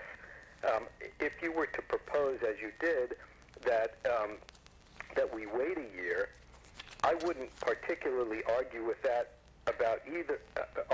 about that either, as long as we did something else instead. But if we just temporize and don't do this and therefore don't do anything, then I would say that we, as a commission and the larger neighborhood, have essentially failed. Our job is to make Biscayne Park the wonderful place that it can be and should be, and every day that we don't do that, we fail. So not being given any better alternative at the moment, I would say, well, why don't we just go forward with this? The amount of money, to me, is okay. The contractor or the consultant has already lowered the fee, but if there's some concern that maybe we can do better, then that's fine. And I've already spoken to Heidi about asking her to get some competitive bids for this specific project, and that's great. If we can do a little better, then let's do a little better. But let's do something. Let's get that plan, without which we cannot function. Let's charge ourselves for it this year, and let's charge ourselves every year, because the plan, as has been complained about sometimes, doesn't result in any work or improvement. It just allows us to do the work and make the improvement. So let's bill ourselves every year, and let's start on this. Let's do something about drainage. Let's do something about the streets. Is Dave Caserta still there? No, Dave Caserta's not here. Okay. He sent out an email, I don't know if it was today or yesterday, but he talked about the Florida legislature and how it has become somewhat dysfunctional again for the moment and has decided not to do anything. But there's a kind of a make-up emergency session coming up, and a couple of things will get taken up, including things like helping local municipalities like ours with projects like this one, like drainage and roads.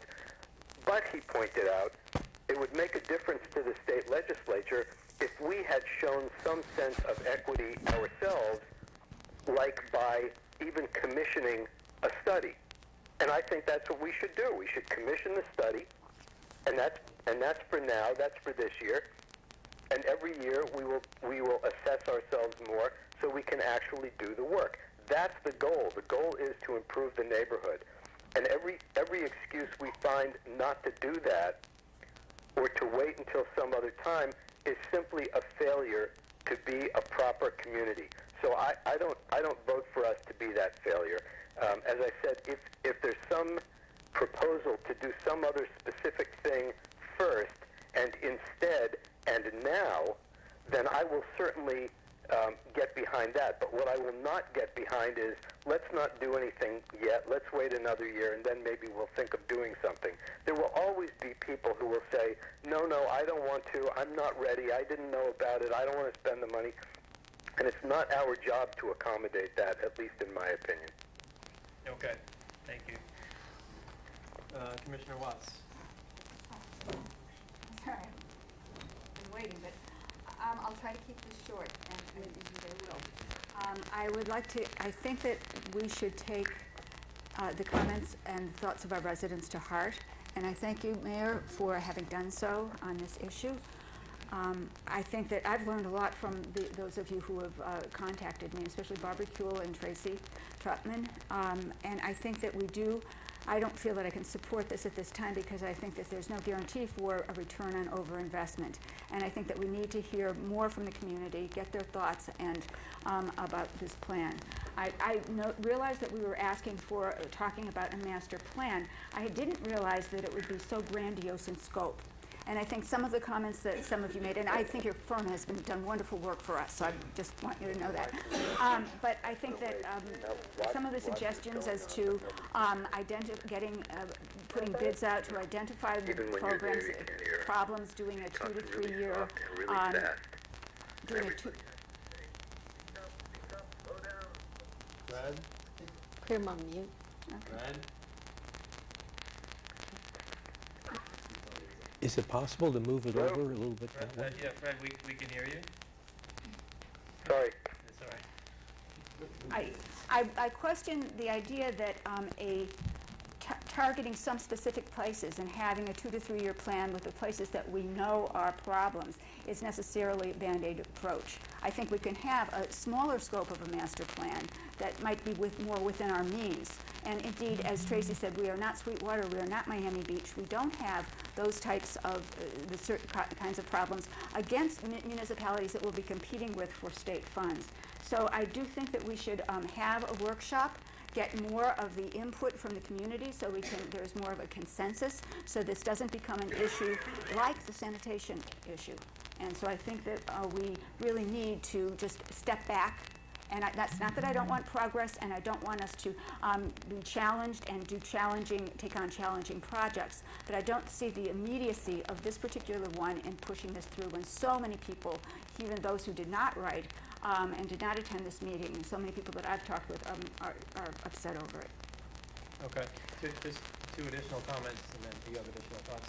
I just want to make it clear, I'm in favor of postponing this a year. I want to pass the enabling legislation, but I do think that we need to do a master plan at some point. My purpose of postponing it is just to have further dialogue on it, and get the public involved, and also again revisit the scope of the master plan. But I think with respect to Fred's comment, or Commissioner Jonas, what we can do in the meantime is clean. Yeah. And do repair what we have. And Madam Manager, is there money in the budget? I assume we don't know how much that's going to cost yet to clean out those systems. But are there funds available? Do you think that we can cover that? Because we're not going to be able to cover that under a special assessment. I have been in talks and negotiations with the CITT staff that will allow us to use the CITT funds to do maintenance on the drains. Okay. And David, we could, the budget season is upcoming. We can keep this in mind of the cost to vacuum out the drains and do all of the things that Commissioner Anderson has been saying we needed to do for years. We can address that But we're doing it, we are. Okay, yeah. But in a way that's not going to affect the general fund. Okay, great. Using the CITT funds. I'm gonna act as your engineer. I think one of the things you should do, as an interim step, is identify and map your infrastructure where it's at today. Then start having someone go through and look at the condition of each one of your systems. And I think you should do some surveying around town to find out where your low areas are, to try to get some data. Because right now, I can't even help you as an engineer. But if I knew where your system was, maybe you could do some things to your existing system that will help alleviate some of your flooding problems.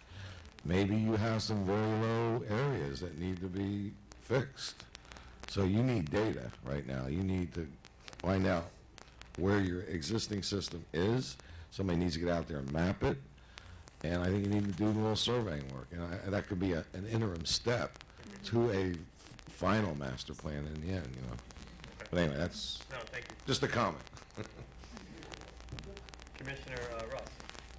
I make a motion that we approve ordinance 2015-2, which is the enabling ordinance for the imposition of stormwater and road, whether now or in the future, but it also involves imposing our solid waste management assessment, which is a requirement for us, no matter how we go with the other two. Okay, so motion by Commissioner Ross. Is there a second? This is just the enabling legislation. It's not setting any type of assessment on, second? I have a question for Don. Okay. If we don't go through, this is the second reading of the ordinance, correct? If the commission were to decide not to go through with it, to pass this ordinance, is there any way we could not have a second reading and it could just be dormant and the second reading could come up at another time? What you would need to do in order not to expend the cost of re-advertising is to move it to a date certain. But if you're thinking of moving to the date certain of next year, I would tell you that courts would look at that and say that you would need to renotice. You would normally move it to the date certain of next month or possibly 2 months down the road. So what would really have to happen is if you're thinking next year, we would have to re-advertise the ordinance. Or even 2 months down the road after One second. Commissioner Jonas, can you second this motion by Commissioner Ross to pass the enabling legislation? Or Yes. do you second? I'm sorry. Yes. Okay. All right. Motion by Commissioner Ross, second by Commissioner Jonas. Roll call. Vice Mayor Jonas? She can't hear Commissioner you. Jonas? Yes. Thank you. Thank you. Commissioner Anderson? No. Commissioner Watts? No. Commissioner Ross? Yes. Mayor Coviello? Yes. Okay, motion carries 3-2. All right, now we'll take the resolutions assessing the actual amounts. The first one would be 2015-23 stormwater repair. Is there a motion? I make a motion that we approve Resolution 2015-23 to establish a stormwater repair assessment. Okay, is there a second?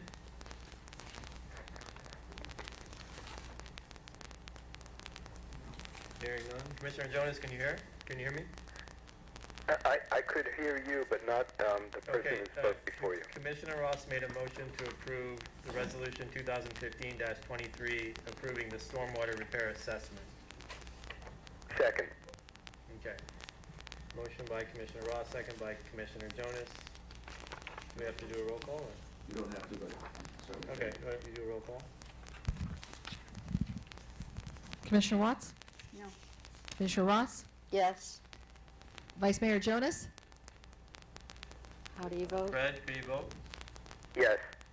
Commissioner Anderson? No. And Mayor Coviello? No. Okay, is there a motion 2015-22? 24. I'm sorry, 24. This is the road repair. Correct. I'm going to make a motion, even though it's going to fail, but I think it's the fiscally responsible thing to do. So I make a motion that we establish a road repair assessment for through Resolution 2015-24. Okay, motion by Commissioner Ross. Fred, do you second? Yes. Okay, second by Commissioner Jonas. Roll call. Commissioner Ross? Yes? Commissioner Anderson? No. Vice Mayor Jonas? Fred? Yes. Commissioner Watts? No. And Mayor Coviello? No. Okay, Resolution 2015-22. Actually, staff, do you want to? A couple things, Mayor. Do you want to go back to the 9B, the ordinance, or do you want to stay in the resolution? Planning We do have another Planning ordinance Board that would ordinance, normally come next. which Okay, is, yeah, we can take that. It's the sanitation one? This is ordinance 2015-03. It's an ordinance of the Village Commission of the Village of Biscayne Park, Florida, amending Chapter 13 of the Land Development Code entitled Planning Board and Local Planning Agency, amending Chapter 14 of the Land Development Code entitled Co-Compliance Board, amending Chapter 15 entitled Enforcement, providing for conflicts, providing for severability, providing for inclusion, providing for an effective date. Mayor, this came to you for first reading. Some changes were made. Commissioner Ross had several changes as I was basing it off an older ordinance, and I appreciate that those changes were made. And also one of the major substantive changes was for the planning board, we are doing staggered, we made the change consistent with commission direction and motion to have those staggered terms the same as the code compliance board. So with that, you could open it up to the public and go from there. All right, well, we'll open it up to the public for ordinance 2015-03. Seeing none, we'll close the public comment and open it up to discussion. I think we had a pretty good discussion about what this is all about. I make a motion to approve ordinance 2015-03. I'll second. Okay, motion by Commissioner Anderson, second by Commissioner Ross. Roll call. Commissioner Anderson? Yes. Vice Mayor Jonas? Fred? Yes. Commissioner Ross? Yes? Mayor Coviello? Yes. And Commissioner Watts stepped out.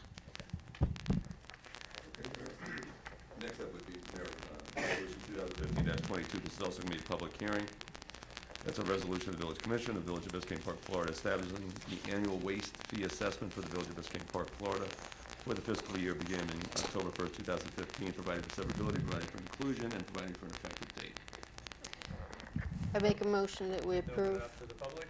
Seeing none, we'll close the Well- public comment. it's not new, there's no increase. Oh, that's right. There's no need because it's... Right, it's a resolution. Okay. So, we'll have discussion. I'll make a motion. We'll have discussion. Yeah. I was just going to say, staff, do you want to? I just want to go on record that this is a decrease of $72.08 from last year. The assessment amount for our solid waste is $394.92. This decrease is due to the one-time fee of recycling bins this past year, as well as that we as staff lowered the overhead and salaries of the admin staff, so the administrative fees also went down, and that is shown in the assessment. Okay, excellent. All right. Mayor, if I may, open it to the public anyway, because we are setting it, and, yeah. Okay, open it up to the public. Closing it to the public. Thank you. Motion It by was important to me. Ross. I make a motion that we approve the resolution establishing a waste fee, and I would like to comment. And I'll second that. All right, motion by Commissioner Ross, second by Commissioner Anderson for discussion. I just wanted to sort of expand on what Village Manager Heidi Siegel was saying. And I went back and looked at all of our assessments for waste removal. We, in 2013-14, which was our last year as in-house management of the waste fee, of the waste removal, our assessment was $572. That was prior to outsourcing to WastePro. Now this year, with the outsourcing and continued garbage collection and recycling collection, our assessment is $394.92. That's a substantial savings of close to $200 for every homeowner.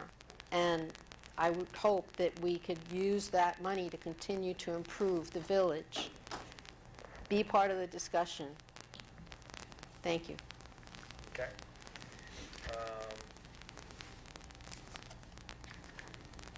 Did we vote on it? No, we have a motion and a second. I don't- Motion and a second. Roll call? No? All right, all in favor? Yay. Yes. Aye. Fred? Yes. Okay, motion carries. All right, where are we?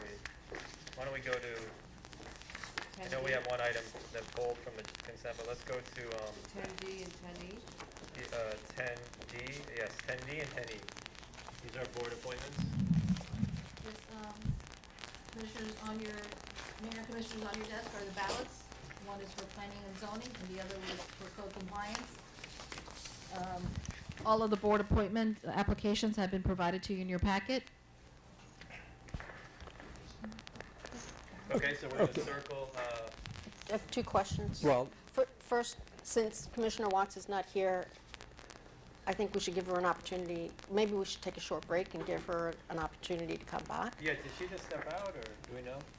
Okay, yeah, why don't we And- take a 5-minute recess? Also, too, a clarification, because we need to be, Yeah, I'm going to excuse who's going myself to be for 1 that. year and who's going to be the longer term. Okay, Fred, that's fine. So when we discuss it. All right, thank you, Fred. Bye. No, he can't? No. No, he can't. I just didn't know what he was doing. Is he leaving? Yes. Fred's gone. He was right to do that. Okay. I was wondering how he was going to vote. But He was going to email it. He was a public record anyways. No, he has to be present. All right, let's take a 5-minute recess. well, he just voted. He did? Maybe you can communicate. 2015-28. Fred, can you hear everyone? 28? Yeah, because I forgot. We pulled this from the consent, so I want to go back and take care of that. Didn't you pull that from the consent? Somebody pulled 2000. Yeah. Huh? Ada. I'm sorry. Ada. All right, go ahead. David? Commissioner, yes, hold on one second. Commissioner Ross, you pulled it, or Commissioner Watts? Fred, can you hear us? Fred, can you hear us?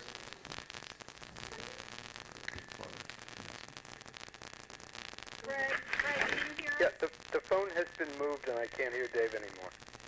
All right, you don't need to hear me. You just need to hear Commissioner Ross.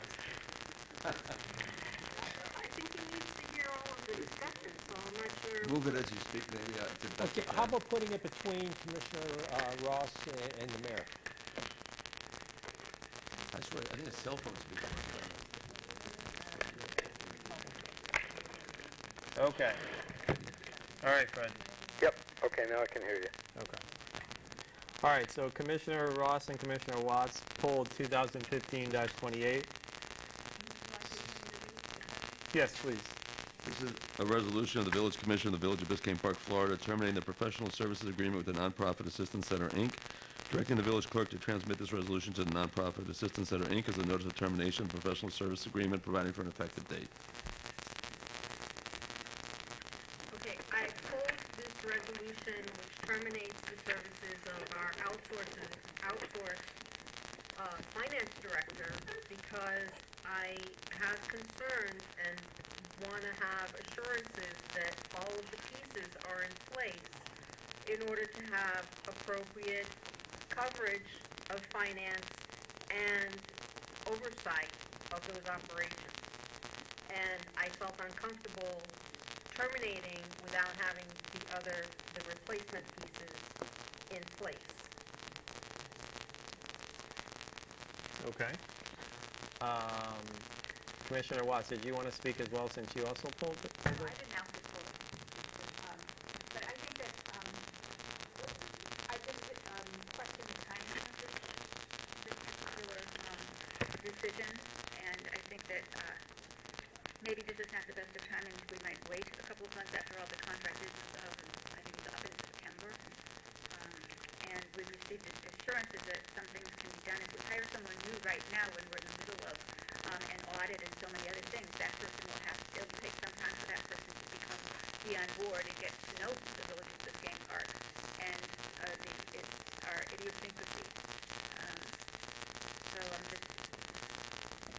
Let me ask this question. This. Fred, can you hear? Yeah. All right. Let me ask this question. As far as I know, the employees that are within the purview of the commission are the manager and the city attorney. Those are the only employees that we hire and fire, so to speak. So, can you explain why we're discussing this, or why it's on the agenda for us to consider? Sure. It's a bit of a hybrid in this way. If the manager, if this was an employee of the village, obviously under the charter, the manager hires and fires all employees except the village attorney. But this is not with an individual; it's with a firm, and the contract itself says it's an independent contract. Now, you are correct from a practical point of view, not from a legal point of view. From a legal point of view, he's independent, and he is an independent contractor with his own insurance, et cetera, et cetera. He's fulfilling duties that are often fulfilled by an employee, and depending on the city, are fulfilled by an employee. So you do have this uniqueness there. Really the manager is the one that supervises him. The manager is the one that can hire an employee for that position. Frankly, whether or not this contract gets terminated or not, but since it's a contract approved by this commission, it comes back to this commission for termination. Okay.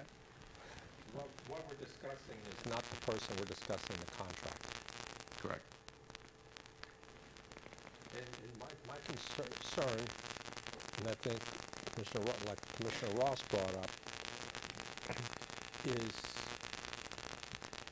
from the contract, if we vote and stop this contract, do we have everything in place to fulfill what is needed for that particular department, which is the finance department?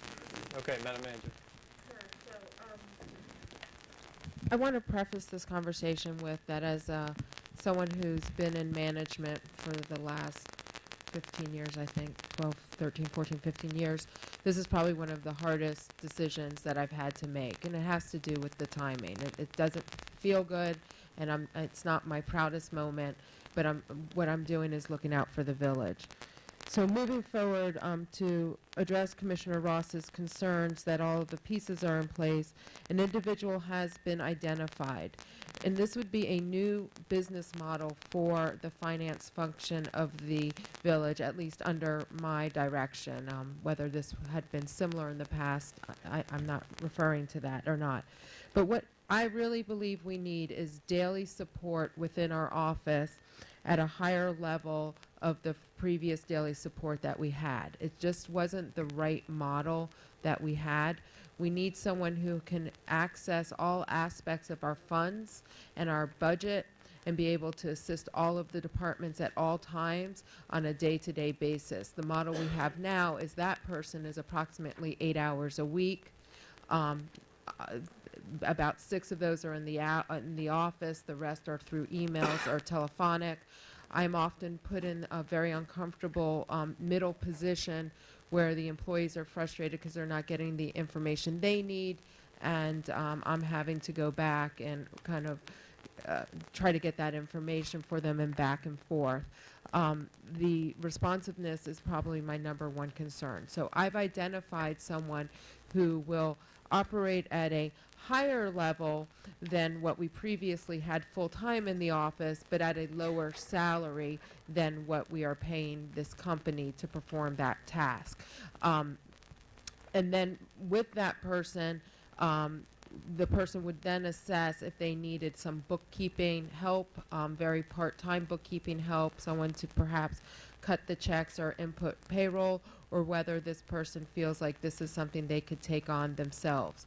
What I would like to do, and I was speaking to Commissioner Ross about this, is, and I think it's an excellent idea, is bring in some quarterly oversight for an outside, let's use the word auditor or a CPA, to overlook the books on a quarterly basis to make sure that everything is on the up and up and everything is looking good. But I think the most important component of this is having a higher level of responsiveness on the day-to-day. I had been working with the previous company on that responsiveness and some of the concerns, and there definitely were concerns. Promises were made, and we are right now in the middle of our audit. We've received 2 extensions on our audit. Much of the audit work to this point, even before the absence, was done by myself and the village clerk. Because of the access to the files and the company individual not being in the office full time. And we really need to get back to doing our jobs and allow a full-time finance person do this function of it. So, like I said, it's a really unfortunate and hard decision, not my proudest moment, but I think it's the best decision for the village right now. And I also recognize the uncomfortable dance that the commission and myself are doing. Here we have a non-charter function of the village, an employee position that should be under my purview, yet previously, before my time here, you approved a contract for this position, and I'm asking for your consideration and trust as we go forward in this. So the concept is this. If we proceed, this new person would fill a permanent in-house financial advisor position, finance manager position, and then the goal would be that he or she would evaluate whether he needs assistance further, the bookkeeping assistance, clerical support, or possibly that he could just handle the department as one person and handle everything in-house. And that would be the goal. That is the goal. Okay. And, you know, after observing the department functions over the last month, with all the changes we've had, I think one person can do most of that work with no problem. And I think having the oversight from the outside, I think it's a great option. Okay. Commissioner Ross?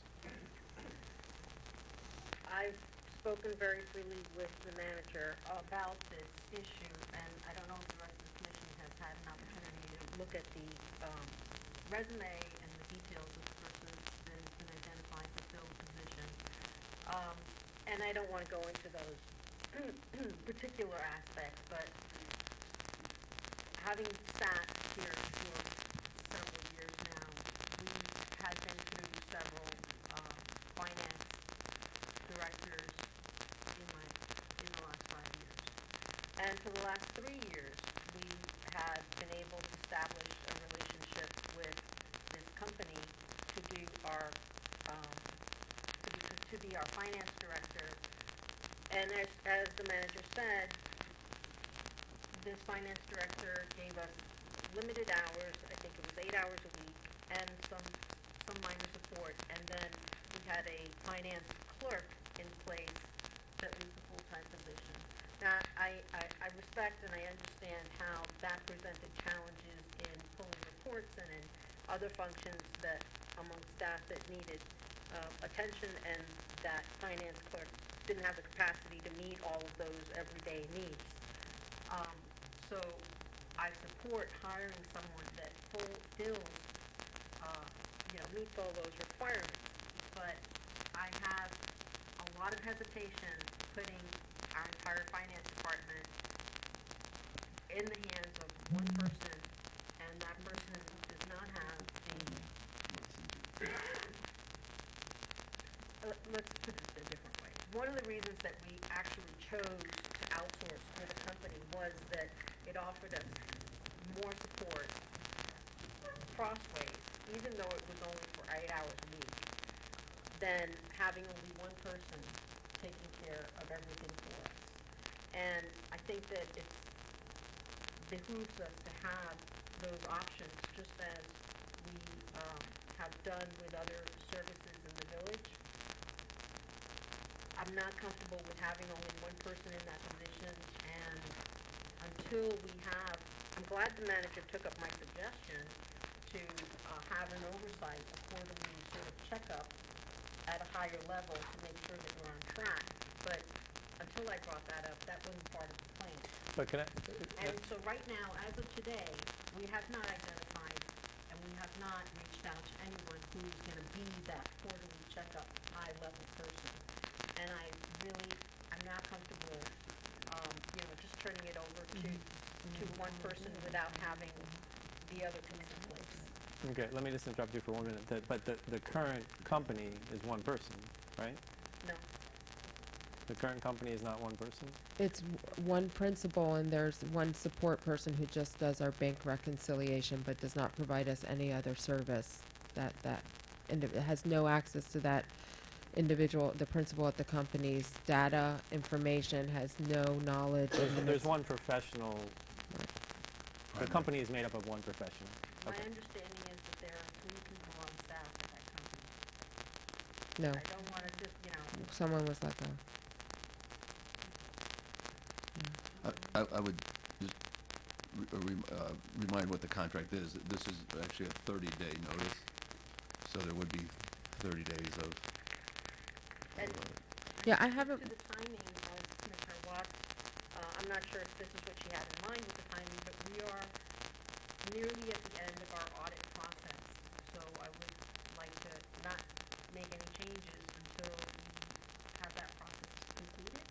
And then, well, I shouldn't say not make any changes. Right. We definitely need someone on hand because right now we don't have anybody. Right, and the issue for the commission is the contract. The manager would decide whether she's hiring other employees or not based on budgetary abilities. Your issue here is the contract. But I did reach out again to the principal of the company today and have a commitment from him that over the next 30 days that the audit will be completed. So that I've addressed with him. The other issue is I have not reached out to any potential companies or overseers, and I was going to go through our auditors at GLSC first to kind of bounce this off of them and get some advice from them because they are in the industry, because I did not know what the decision would be tonight. And now tomorrow my plan is to get with the auditors and have this discussion and start looking for that overseer as soon as possible. But I wasn't going to make any move until out of respect for the commission's decision. And just to follow up on that, I think that if we make a decision today, it will have a chilling effect on any cooperation that we can expect to complete the audit.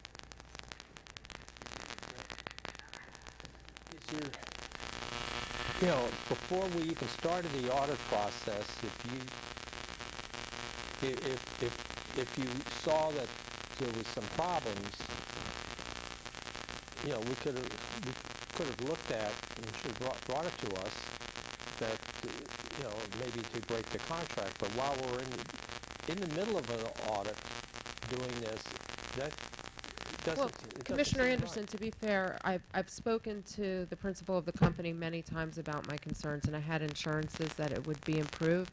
I also spoke to commissioners in my meetings with the commissioners and shared some of this concern. And one commissioner on here even cautioned me about not doing this until after the audit was complete. So this has been a concern, an ongoing concern. I've been addressing it 100% with the principal of the company. My staff has had concerns. My staff has had frustrations, but this is the worst timing in the way the scenario can come together. The individual committed to me in an email today that he's going to finish the audit, so I would hope that if whether he feels burned or not, that's his intentions. I mean, I would hope that he would fulfill that obligation. Our intentions are pure. We've already provided the May payment for him because it's an annual contract and it's not based on hourly or anything like that. So that has already gone out in the mail. So we're holding up our end of the contract, and my hope is that at the, throughout the next 30 days, which is just a 30-day notice before termination, that the company will come through and work directly with us. But he's been very informed from our concerns about timeliness, responsiveness, accuracy, overstepping bounds with other employees and asking them to do the work. When we had our pre-agenda staff meeting, all of the employees sitting at this table right here today had a lot to say, and they're more than welcome to chime in or answer any questions from the commission on this. But it's been an ongoing issue, and they can all attest to the fact that I've addressed it over and over again. And I've been very patient and tried to give them many, many chances to address it. At this point, We've had no response. We've been left hanging. I've had to go to the auditors already about completing the audit. That's when they recommended we get the second extension. We've been put in a very difficult position here, and it's time for us to move ahead with the budget. We have monthly and quarterly reports that are due that need to be completed, and we need to start moving ahead. Right now, we have an employee through a temp agency who's just basically cutting checks and doing payroll and helping with other clerical tasks in the village. Why we can take advantage of his time with us, but everything is being done by myself and the village clerk right now, and we are not your finance professionals. Yeah, I mean, I struggle with the timing of it as well, and it's a difficult issue. I know you understand that, and you're suffering from that as well. But for me, at the end of the day, you and staff have the most interaction with this person, and and so you're able to judge his performance the best. And so I'm not willing to step over you because I think you're in the best position to make that decision. So, but it's difficult. It's a difficult time because what makes it. Yeah, I just, sometimes I think saying what's good for the village is a default statement, and we all want what's good for the village, but then in another sort of deeper sense of what's good for the village in a sort of moral sort of sense, I just think that if it bothers everyone so much about this and the circumstances of this termination, and I've only heard one sort of aside that there was anything amiss, that I just think it in your heart of hearts, it doesn't feel good to me about what we're doing at this particular time. I know I wouldn't want to be treated like this. I'd like to propose that we bring this back at the June meeting. I'm sorry, can I just have one comment? I'm sorry, I just wanted to add something to what Commissioner Ross said, oversight. I had mentioned earlier, I think that's a great idea. This new person, if they were to come in, they would not be left alone. Heidi's been doing it, I've been doing it, they would be there. Another thing is, besides us, there is oversight in that every entity that the Finance Department deals with, for example, CITT, Department of Revenue, the trim notice, property appraiser, they all have strict guidelines. If that new person is not doing something, there are overseers already. You have those entities in place, and now with adding one more layer of it, I think we'll add even that improvement to it. So don't forget that there is daily, annual, quarterly, monthly overseeing already in the Finance Department, which we've been doing. For example, non-ad valorem. Even before. The non-ad valorem assessment meeting for the property appraiser every year. In 2013, when he started, guess what? He didn't make it. I went. Wait. I'm sorry. This should not be sort of a review process for a person from, reviewing all of the acts that have happened over 2 years. I don't think that this is the right place to have that conversation, especially if we're going to, go item by item, and the person's not even here to respond. I'm going to make a motion that we postpone this resolution and put it on the agenda for the June meeting. I'll second that motion. Okay, motion by Commissioner Ross, second by Commissioner Harrison. All right, we'll have discussion. Madam Manager, did you want? I need clear direction about what the next steps are in this process. I need to fill a position. David? If this individual is still on the payroll, is still being funded by the village, I'm limited in what I can fulfill. And quite honestly, I cannot go into budget season with a temporary employee who's there to cut checks, build a new building, get this restoration going, negotiate that contract, and be the finance director. I already went downtown for the trim notice meeting. I was the only city manager there. The rest are finance directors from all the other cities. Why don't we do this? We have a special meeting next week. Next Tuesday. Would you be agreeable to putting it off until Tuesday? I think we're not going to be finished with the audit by Tuesday. But that's what? one of my reasons for wanting to put it off. No, but we already have agreement if I could speak frankly, about that. If he doesn't complete the audit because of this pending termination, that speaks to the integrity of the company. They're still under contract with us. But wait a minute, there's no indication that he's not. Exactly, I he's have already it in agreed that, writing. you know, so. I'm sorry, Commissioner Jonas, did you want to say something? Dave, I'm very sorry, but I can't really serve this discussion very well. It's gotten noisier where I am, and I just cannot hear.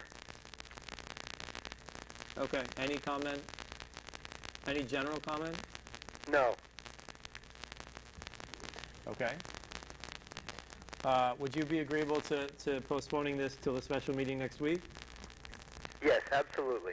The motion was, with a second, to postpone it to June. I know, but we're just discussing. Okay, so it's a motion, but you're not willing to amend your motion to put it on for next week? I think in it's light not of the gonna manager's take us- concerns? It's still gonna be, the timing's gonna still be awkward. Oh, because of the audit? We have assurance that we have the audit covered. I think the timing is gonna still be awkward. I understand that there's a position that needs to be filled. There are actually two positions, so I don't think that there's anything stopping the manager from filling the initial position that we were looking to fill with whoever she feels is appropriate for that position, even if it's changing the business model as you were planning to do. Well, why don't we do this? I mean, are you agreeable to putting it off till next week? And if we decide at that meeting that it should be put off further, then we can do it at that meeting. But at least that will give you time to meet with the manager further. I mean, I don't think it would. I don't think there would. You know, I think if we just talk about it at the next meeting, and then if necessary, then we'll postpone it further. I don't know. Is that problematic? I think that the more that it's talked about, the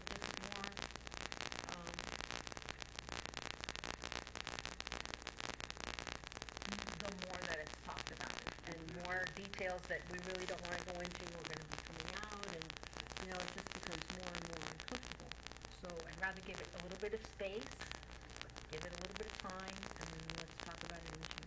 I know, but the manager's advising us that that's an issue from a staffing perspective, and she's the one that manages our staff, and so I don't want to. Delay it. I'm sorry? You don't want to delay it further. That right, means I'd I rather wouldn't be able to really fill the position until July, and we'll be in the middle of budget preparations, notices. But we have two empty positions, so. But I can't, I'm not going to fill a clerk position if that's not part of the long-term model. We may not need a At clerk. $33,000. That's what my budget is left to fill that position. And I'm not going to fill that if that's not what we need long-term. I'm not comfortable not having that other piece, not having that oversight in place.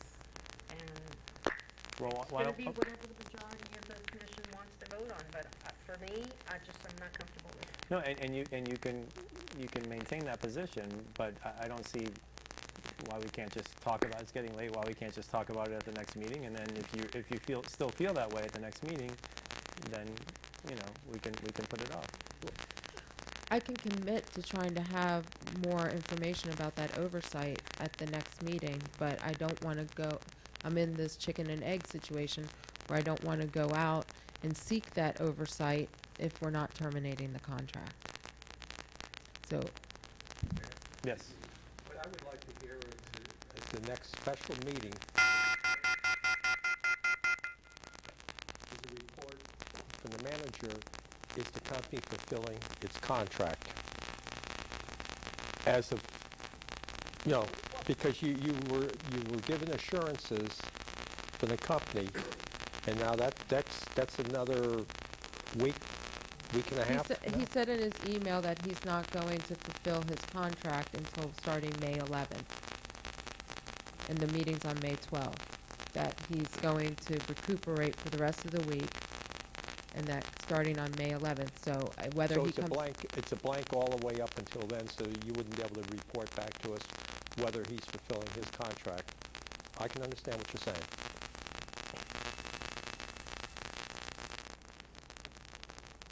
So All right. we bring it back for discussion on Tuesday. Mm-hmm.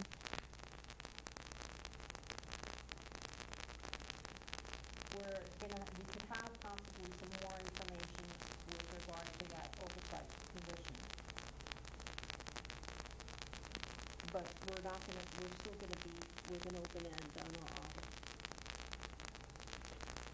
Maybe you can speak to the manager privately, but we have assurance, again, that we have coverage for that through the audit. But I'll amend my motion so that we discuss it next Tuesday, but we're gonna be in the same place. But maybe between now and then, you know, you can get comfortable. All right, so that's the motion. I mean, I assure you, I've talked to her. No, I know, I know. Yeah, please. I don't want to talk to her anymore about it. All due All right. respect. Fair enough, fair enough. Fair enough. Comfort level that I need.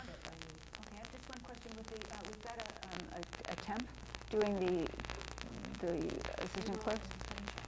Payroll That's and cutting check. Okay. It's data entry. It's Okay, very and there's- basic.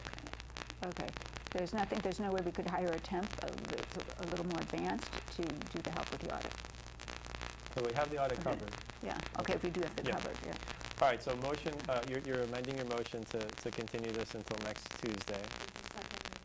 Do you agree with that? Okay, second by Commissioner Anderson. All in favor? Aye.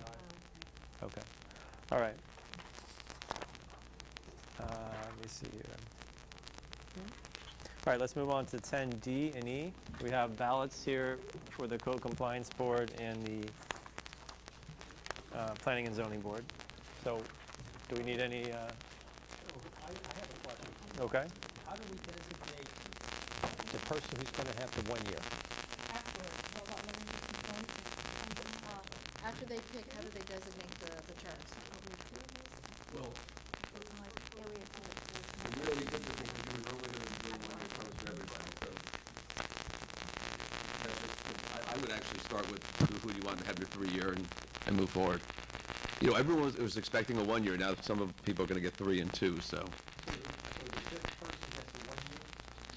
That's fine. That's one way of doing it. That's not an issue. Yeah, I The think that majority makes- of the Yeah. Correct. That makes sense, yeah.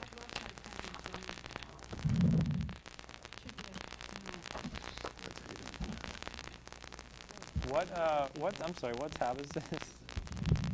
I'm looking for the resumes. I mean, the applications. The resolution is. 10D, right? Okay, I got it.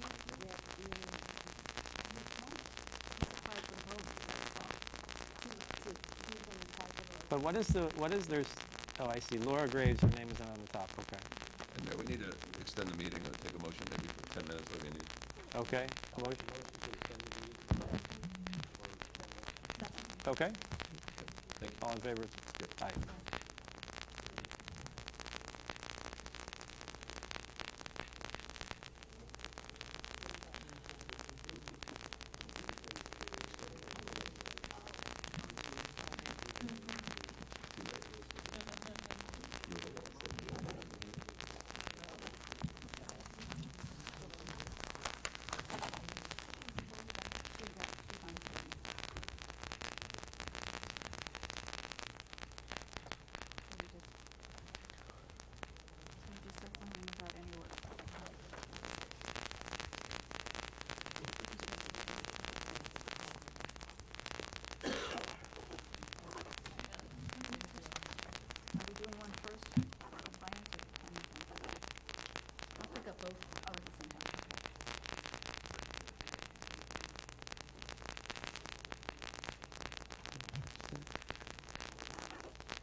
All right. Thank you. You have yours? Oh, you already, okay.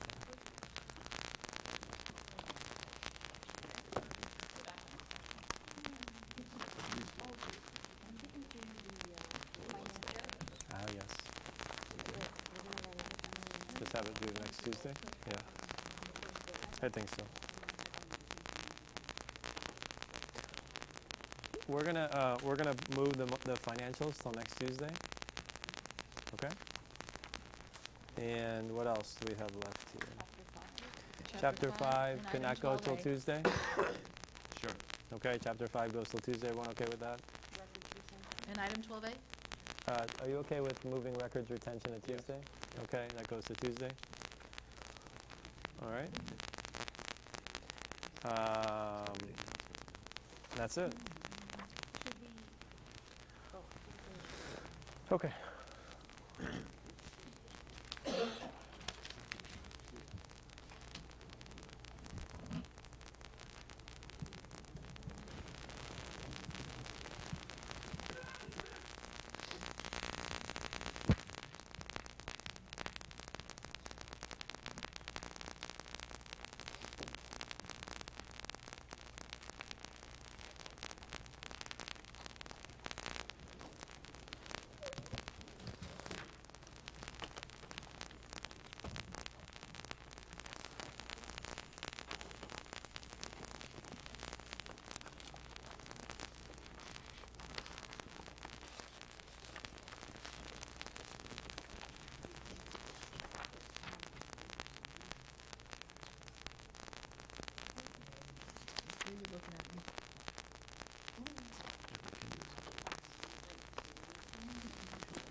Okay, Mayor? On the Planning and Zoning Board, the top vote getters were Gage Hartung, Elizabeth Hornbuckle, Andrew Olis, Victor Ricondo, and Doug Tannehill.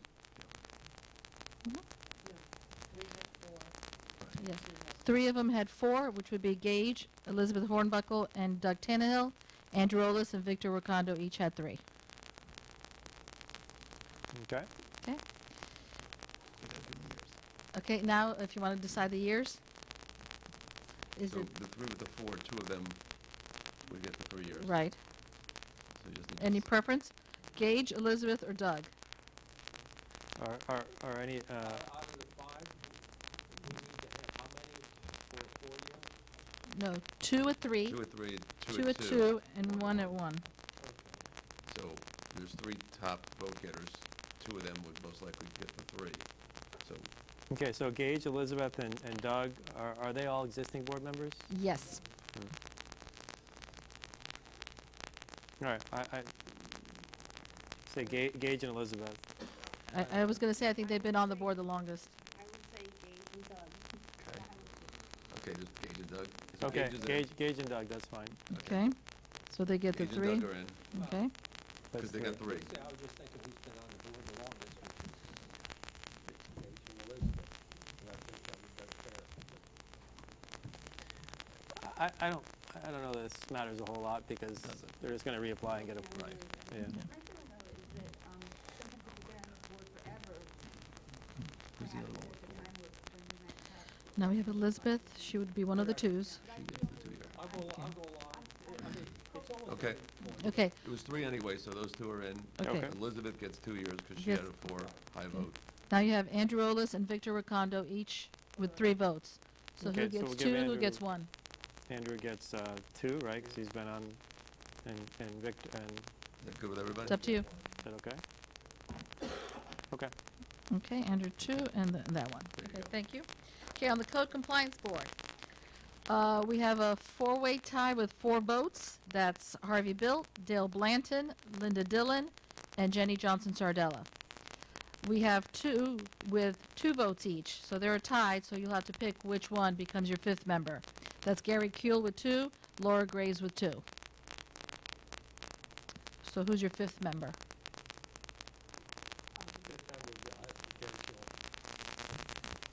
I have 2 for Gary. So there's 2 for Gary. What are you for? I think Laura Graves has been in the village for a long time, and I've invited her to the parks. Don't we usually have an alternate on those?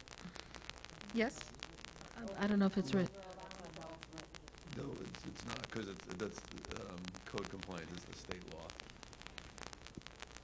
don't think it has an alternate on it, but you could invite as an alternate, and we can work that. Yeah, I think we need an alternate, yeah. If you want an alternate, we can work that out. I think the newest member that would want to be on there should be the alternate so they can understand what the process is. Okay. Invite her to attend the meetings as the alternate.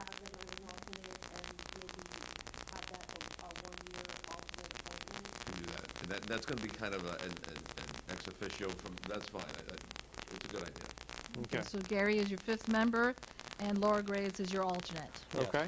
Okay, now going back now to your 5 board members, you had 4 with the, each had 4 votes. So who gets the 3-year?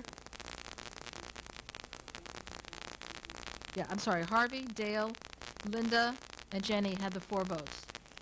I think Harvey should get the 3-year. You need 2. Okay. And we need another one? Yeah.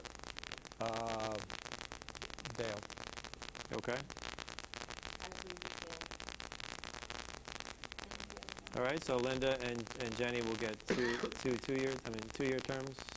Mm-hmm. Gary 1 year, and Laura alternate. All right. Okay, thank Madam you. Manager, could we move the village manager annexation update to Tuesday as well? Those updates? Okay. All right, so announcements.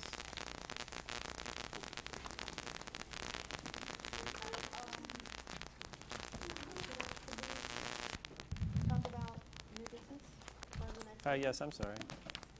I think For that- Tuesday's meeting or the following, right? We won't have time for Tuesday, for the Right, following meeting. right, okay.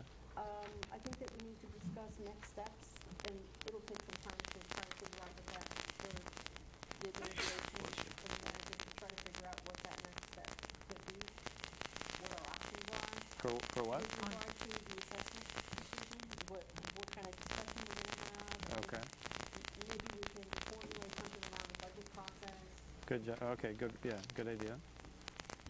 So I just wanna make sure we don't lose that off our Agreed. agenda. Yep.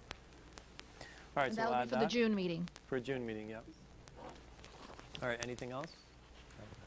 Okay, announcements. Okay, thank you, Mayor. This Saturday, May 9th, is we have our movie night in the park starting at 7 p.m. Again, it's Frozen, and it's the sing-along version. Costumes optional, except for the commission. Monday, May 11th is the Code Compliance Board at 7 p.m. Monday, May 11th is the Biscayne Park Foundation at 7 p.m. Tuesday, May 12th is a special commission meeting at 6:30 p.m. Wednesday, May 13th is the Public Art Advisory Board at 6 p.m. Saturday, May 16th is our Art in the Park Music Festival from 3 p.m. to 8 p.m. Monday, May 18th is the Planning and Zoning Board at 6:30 p.m. Monday, May 18th is the Ecology Board at 6:30 p.m. Tuesday, May 19th is Crime Watch meeting at 7 p.m. Wednesday, May 20th, Parks and Parkway Advisory Board at 6 p.m. Monday, May 25th, all village departments are closed for Memorial Day. Tuesday, May 28th, Recreation Advisory Board at 7 p.m. Monday, June 1st is the Planning and Zoning Board at 6:30 p.m. And did I say May 12th is our special commission meeting? Yes, I did. And our next regular commission meeting is Tuesday, June 2nd at 7.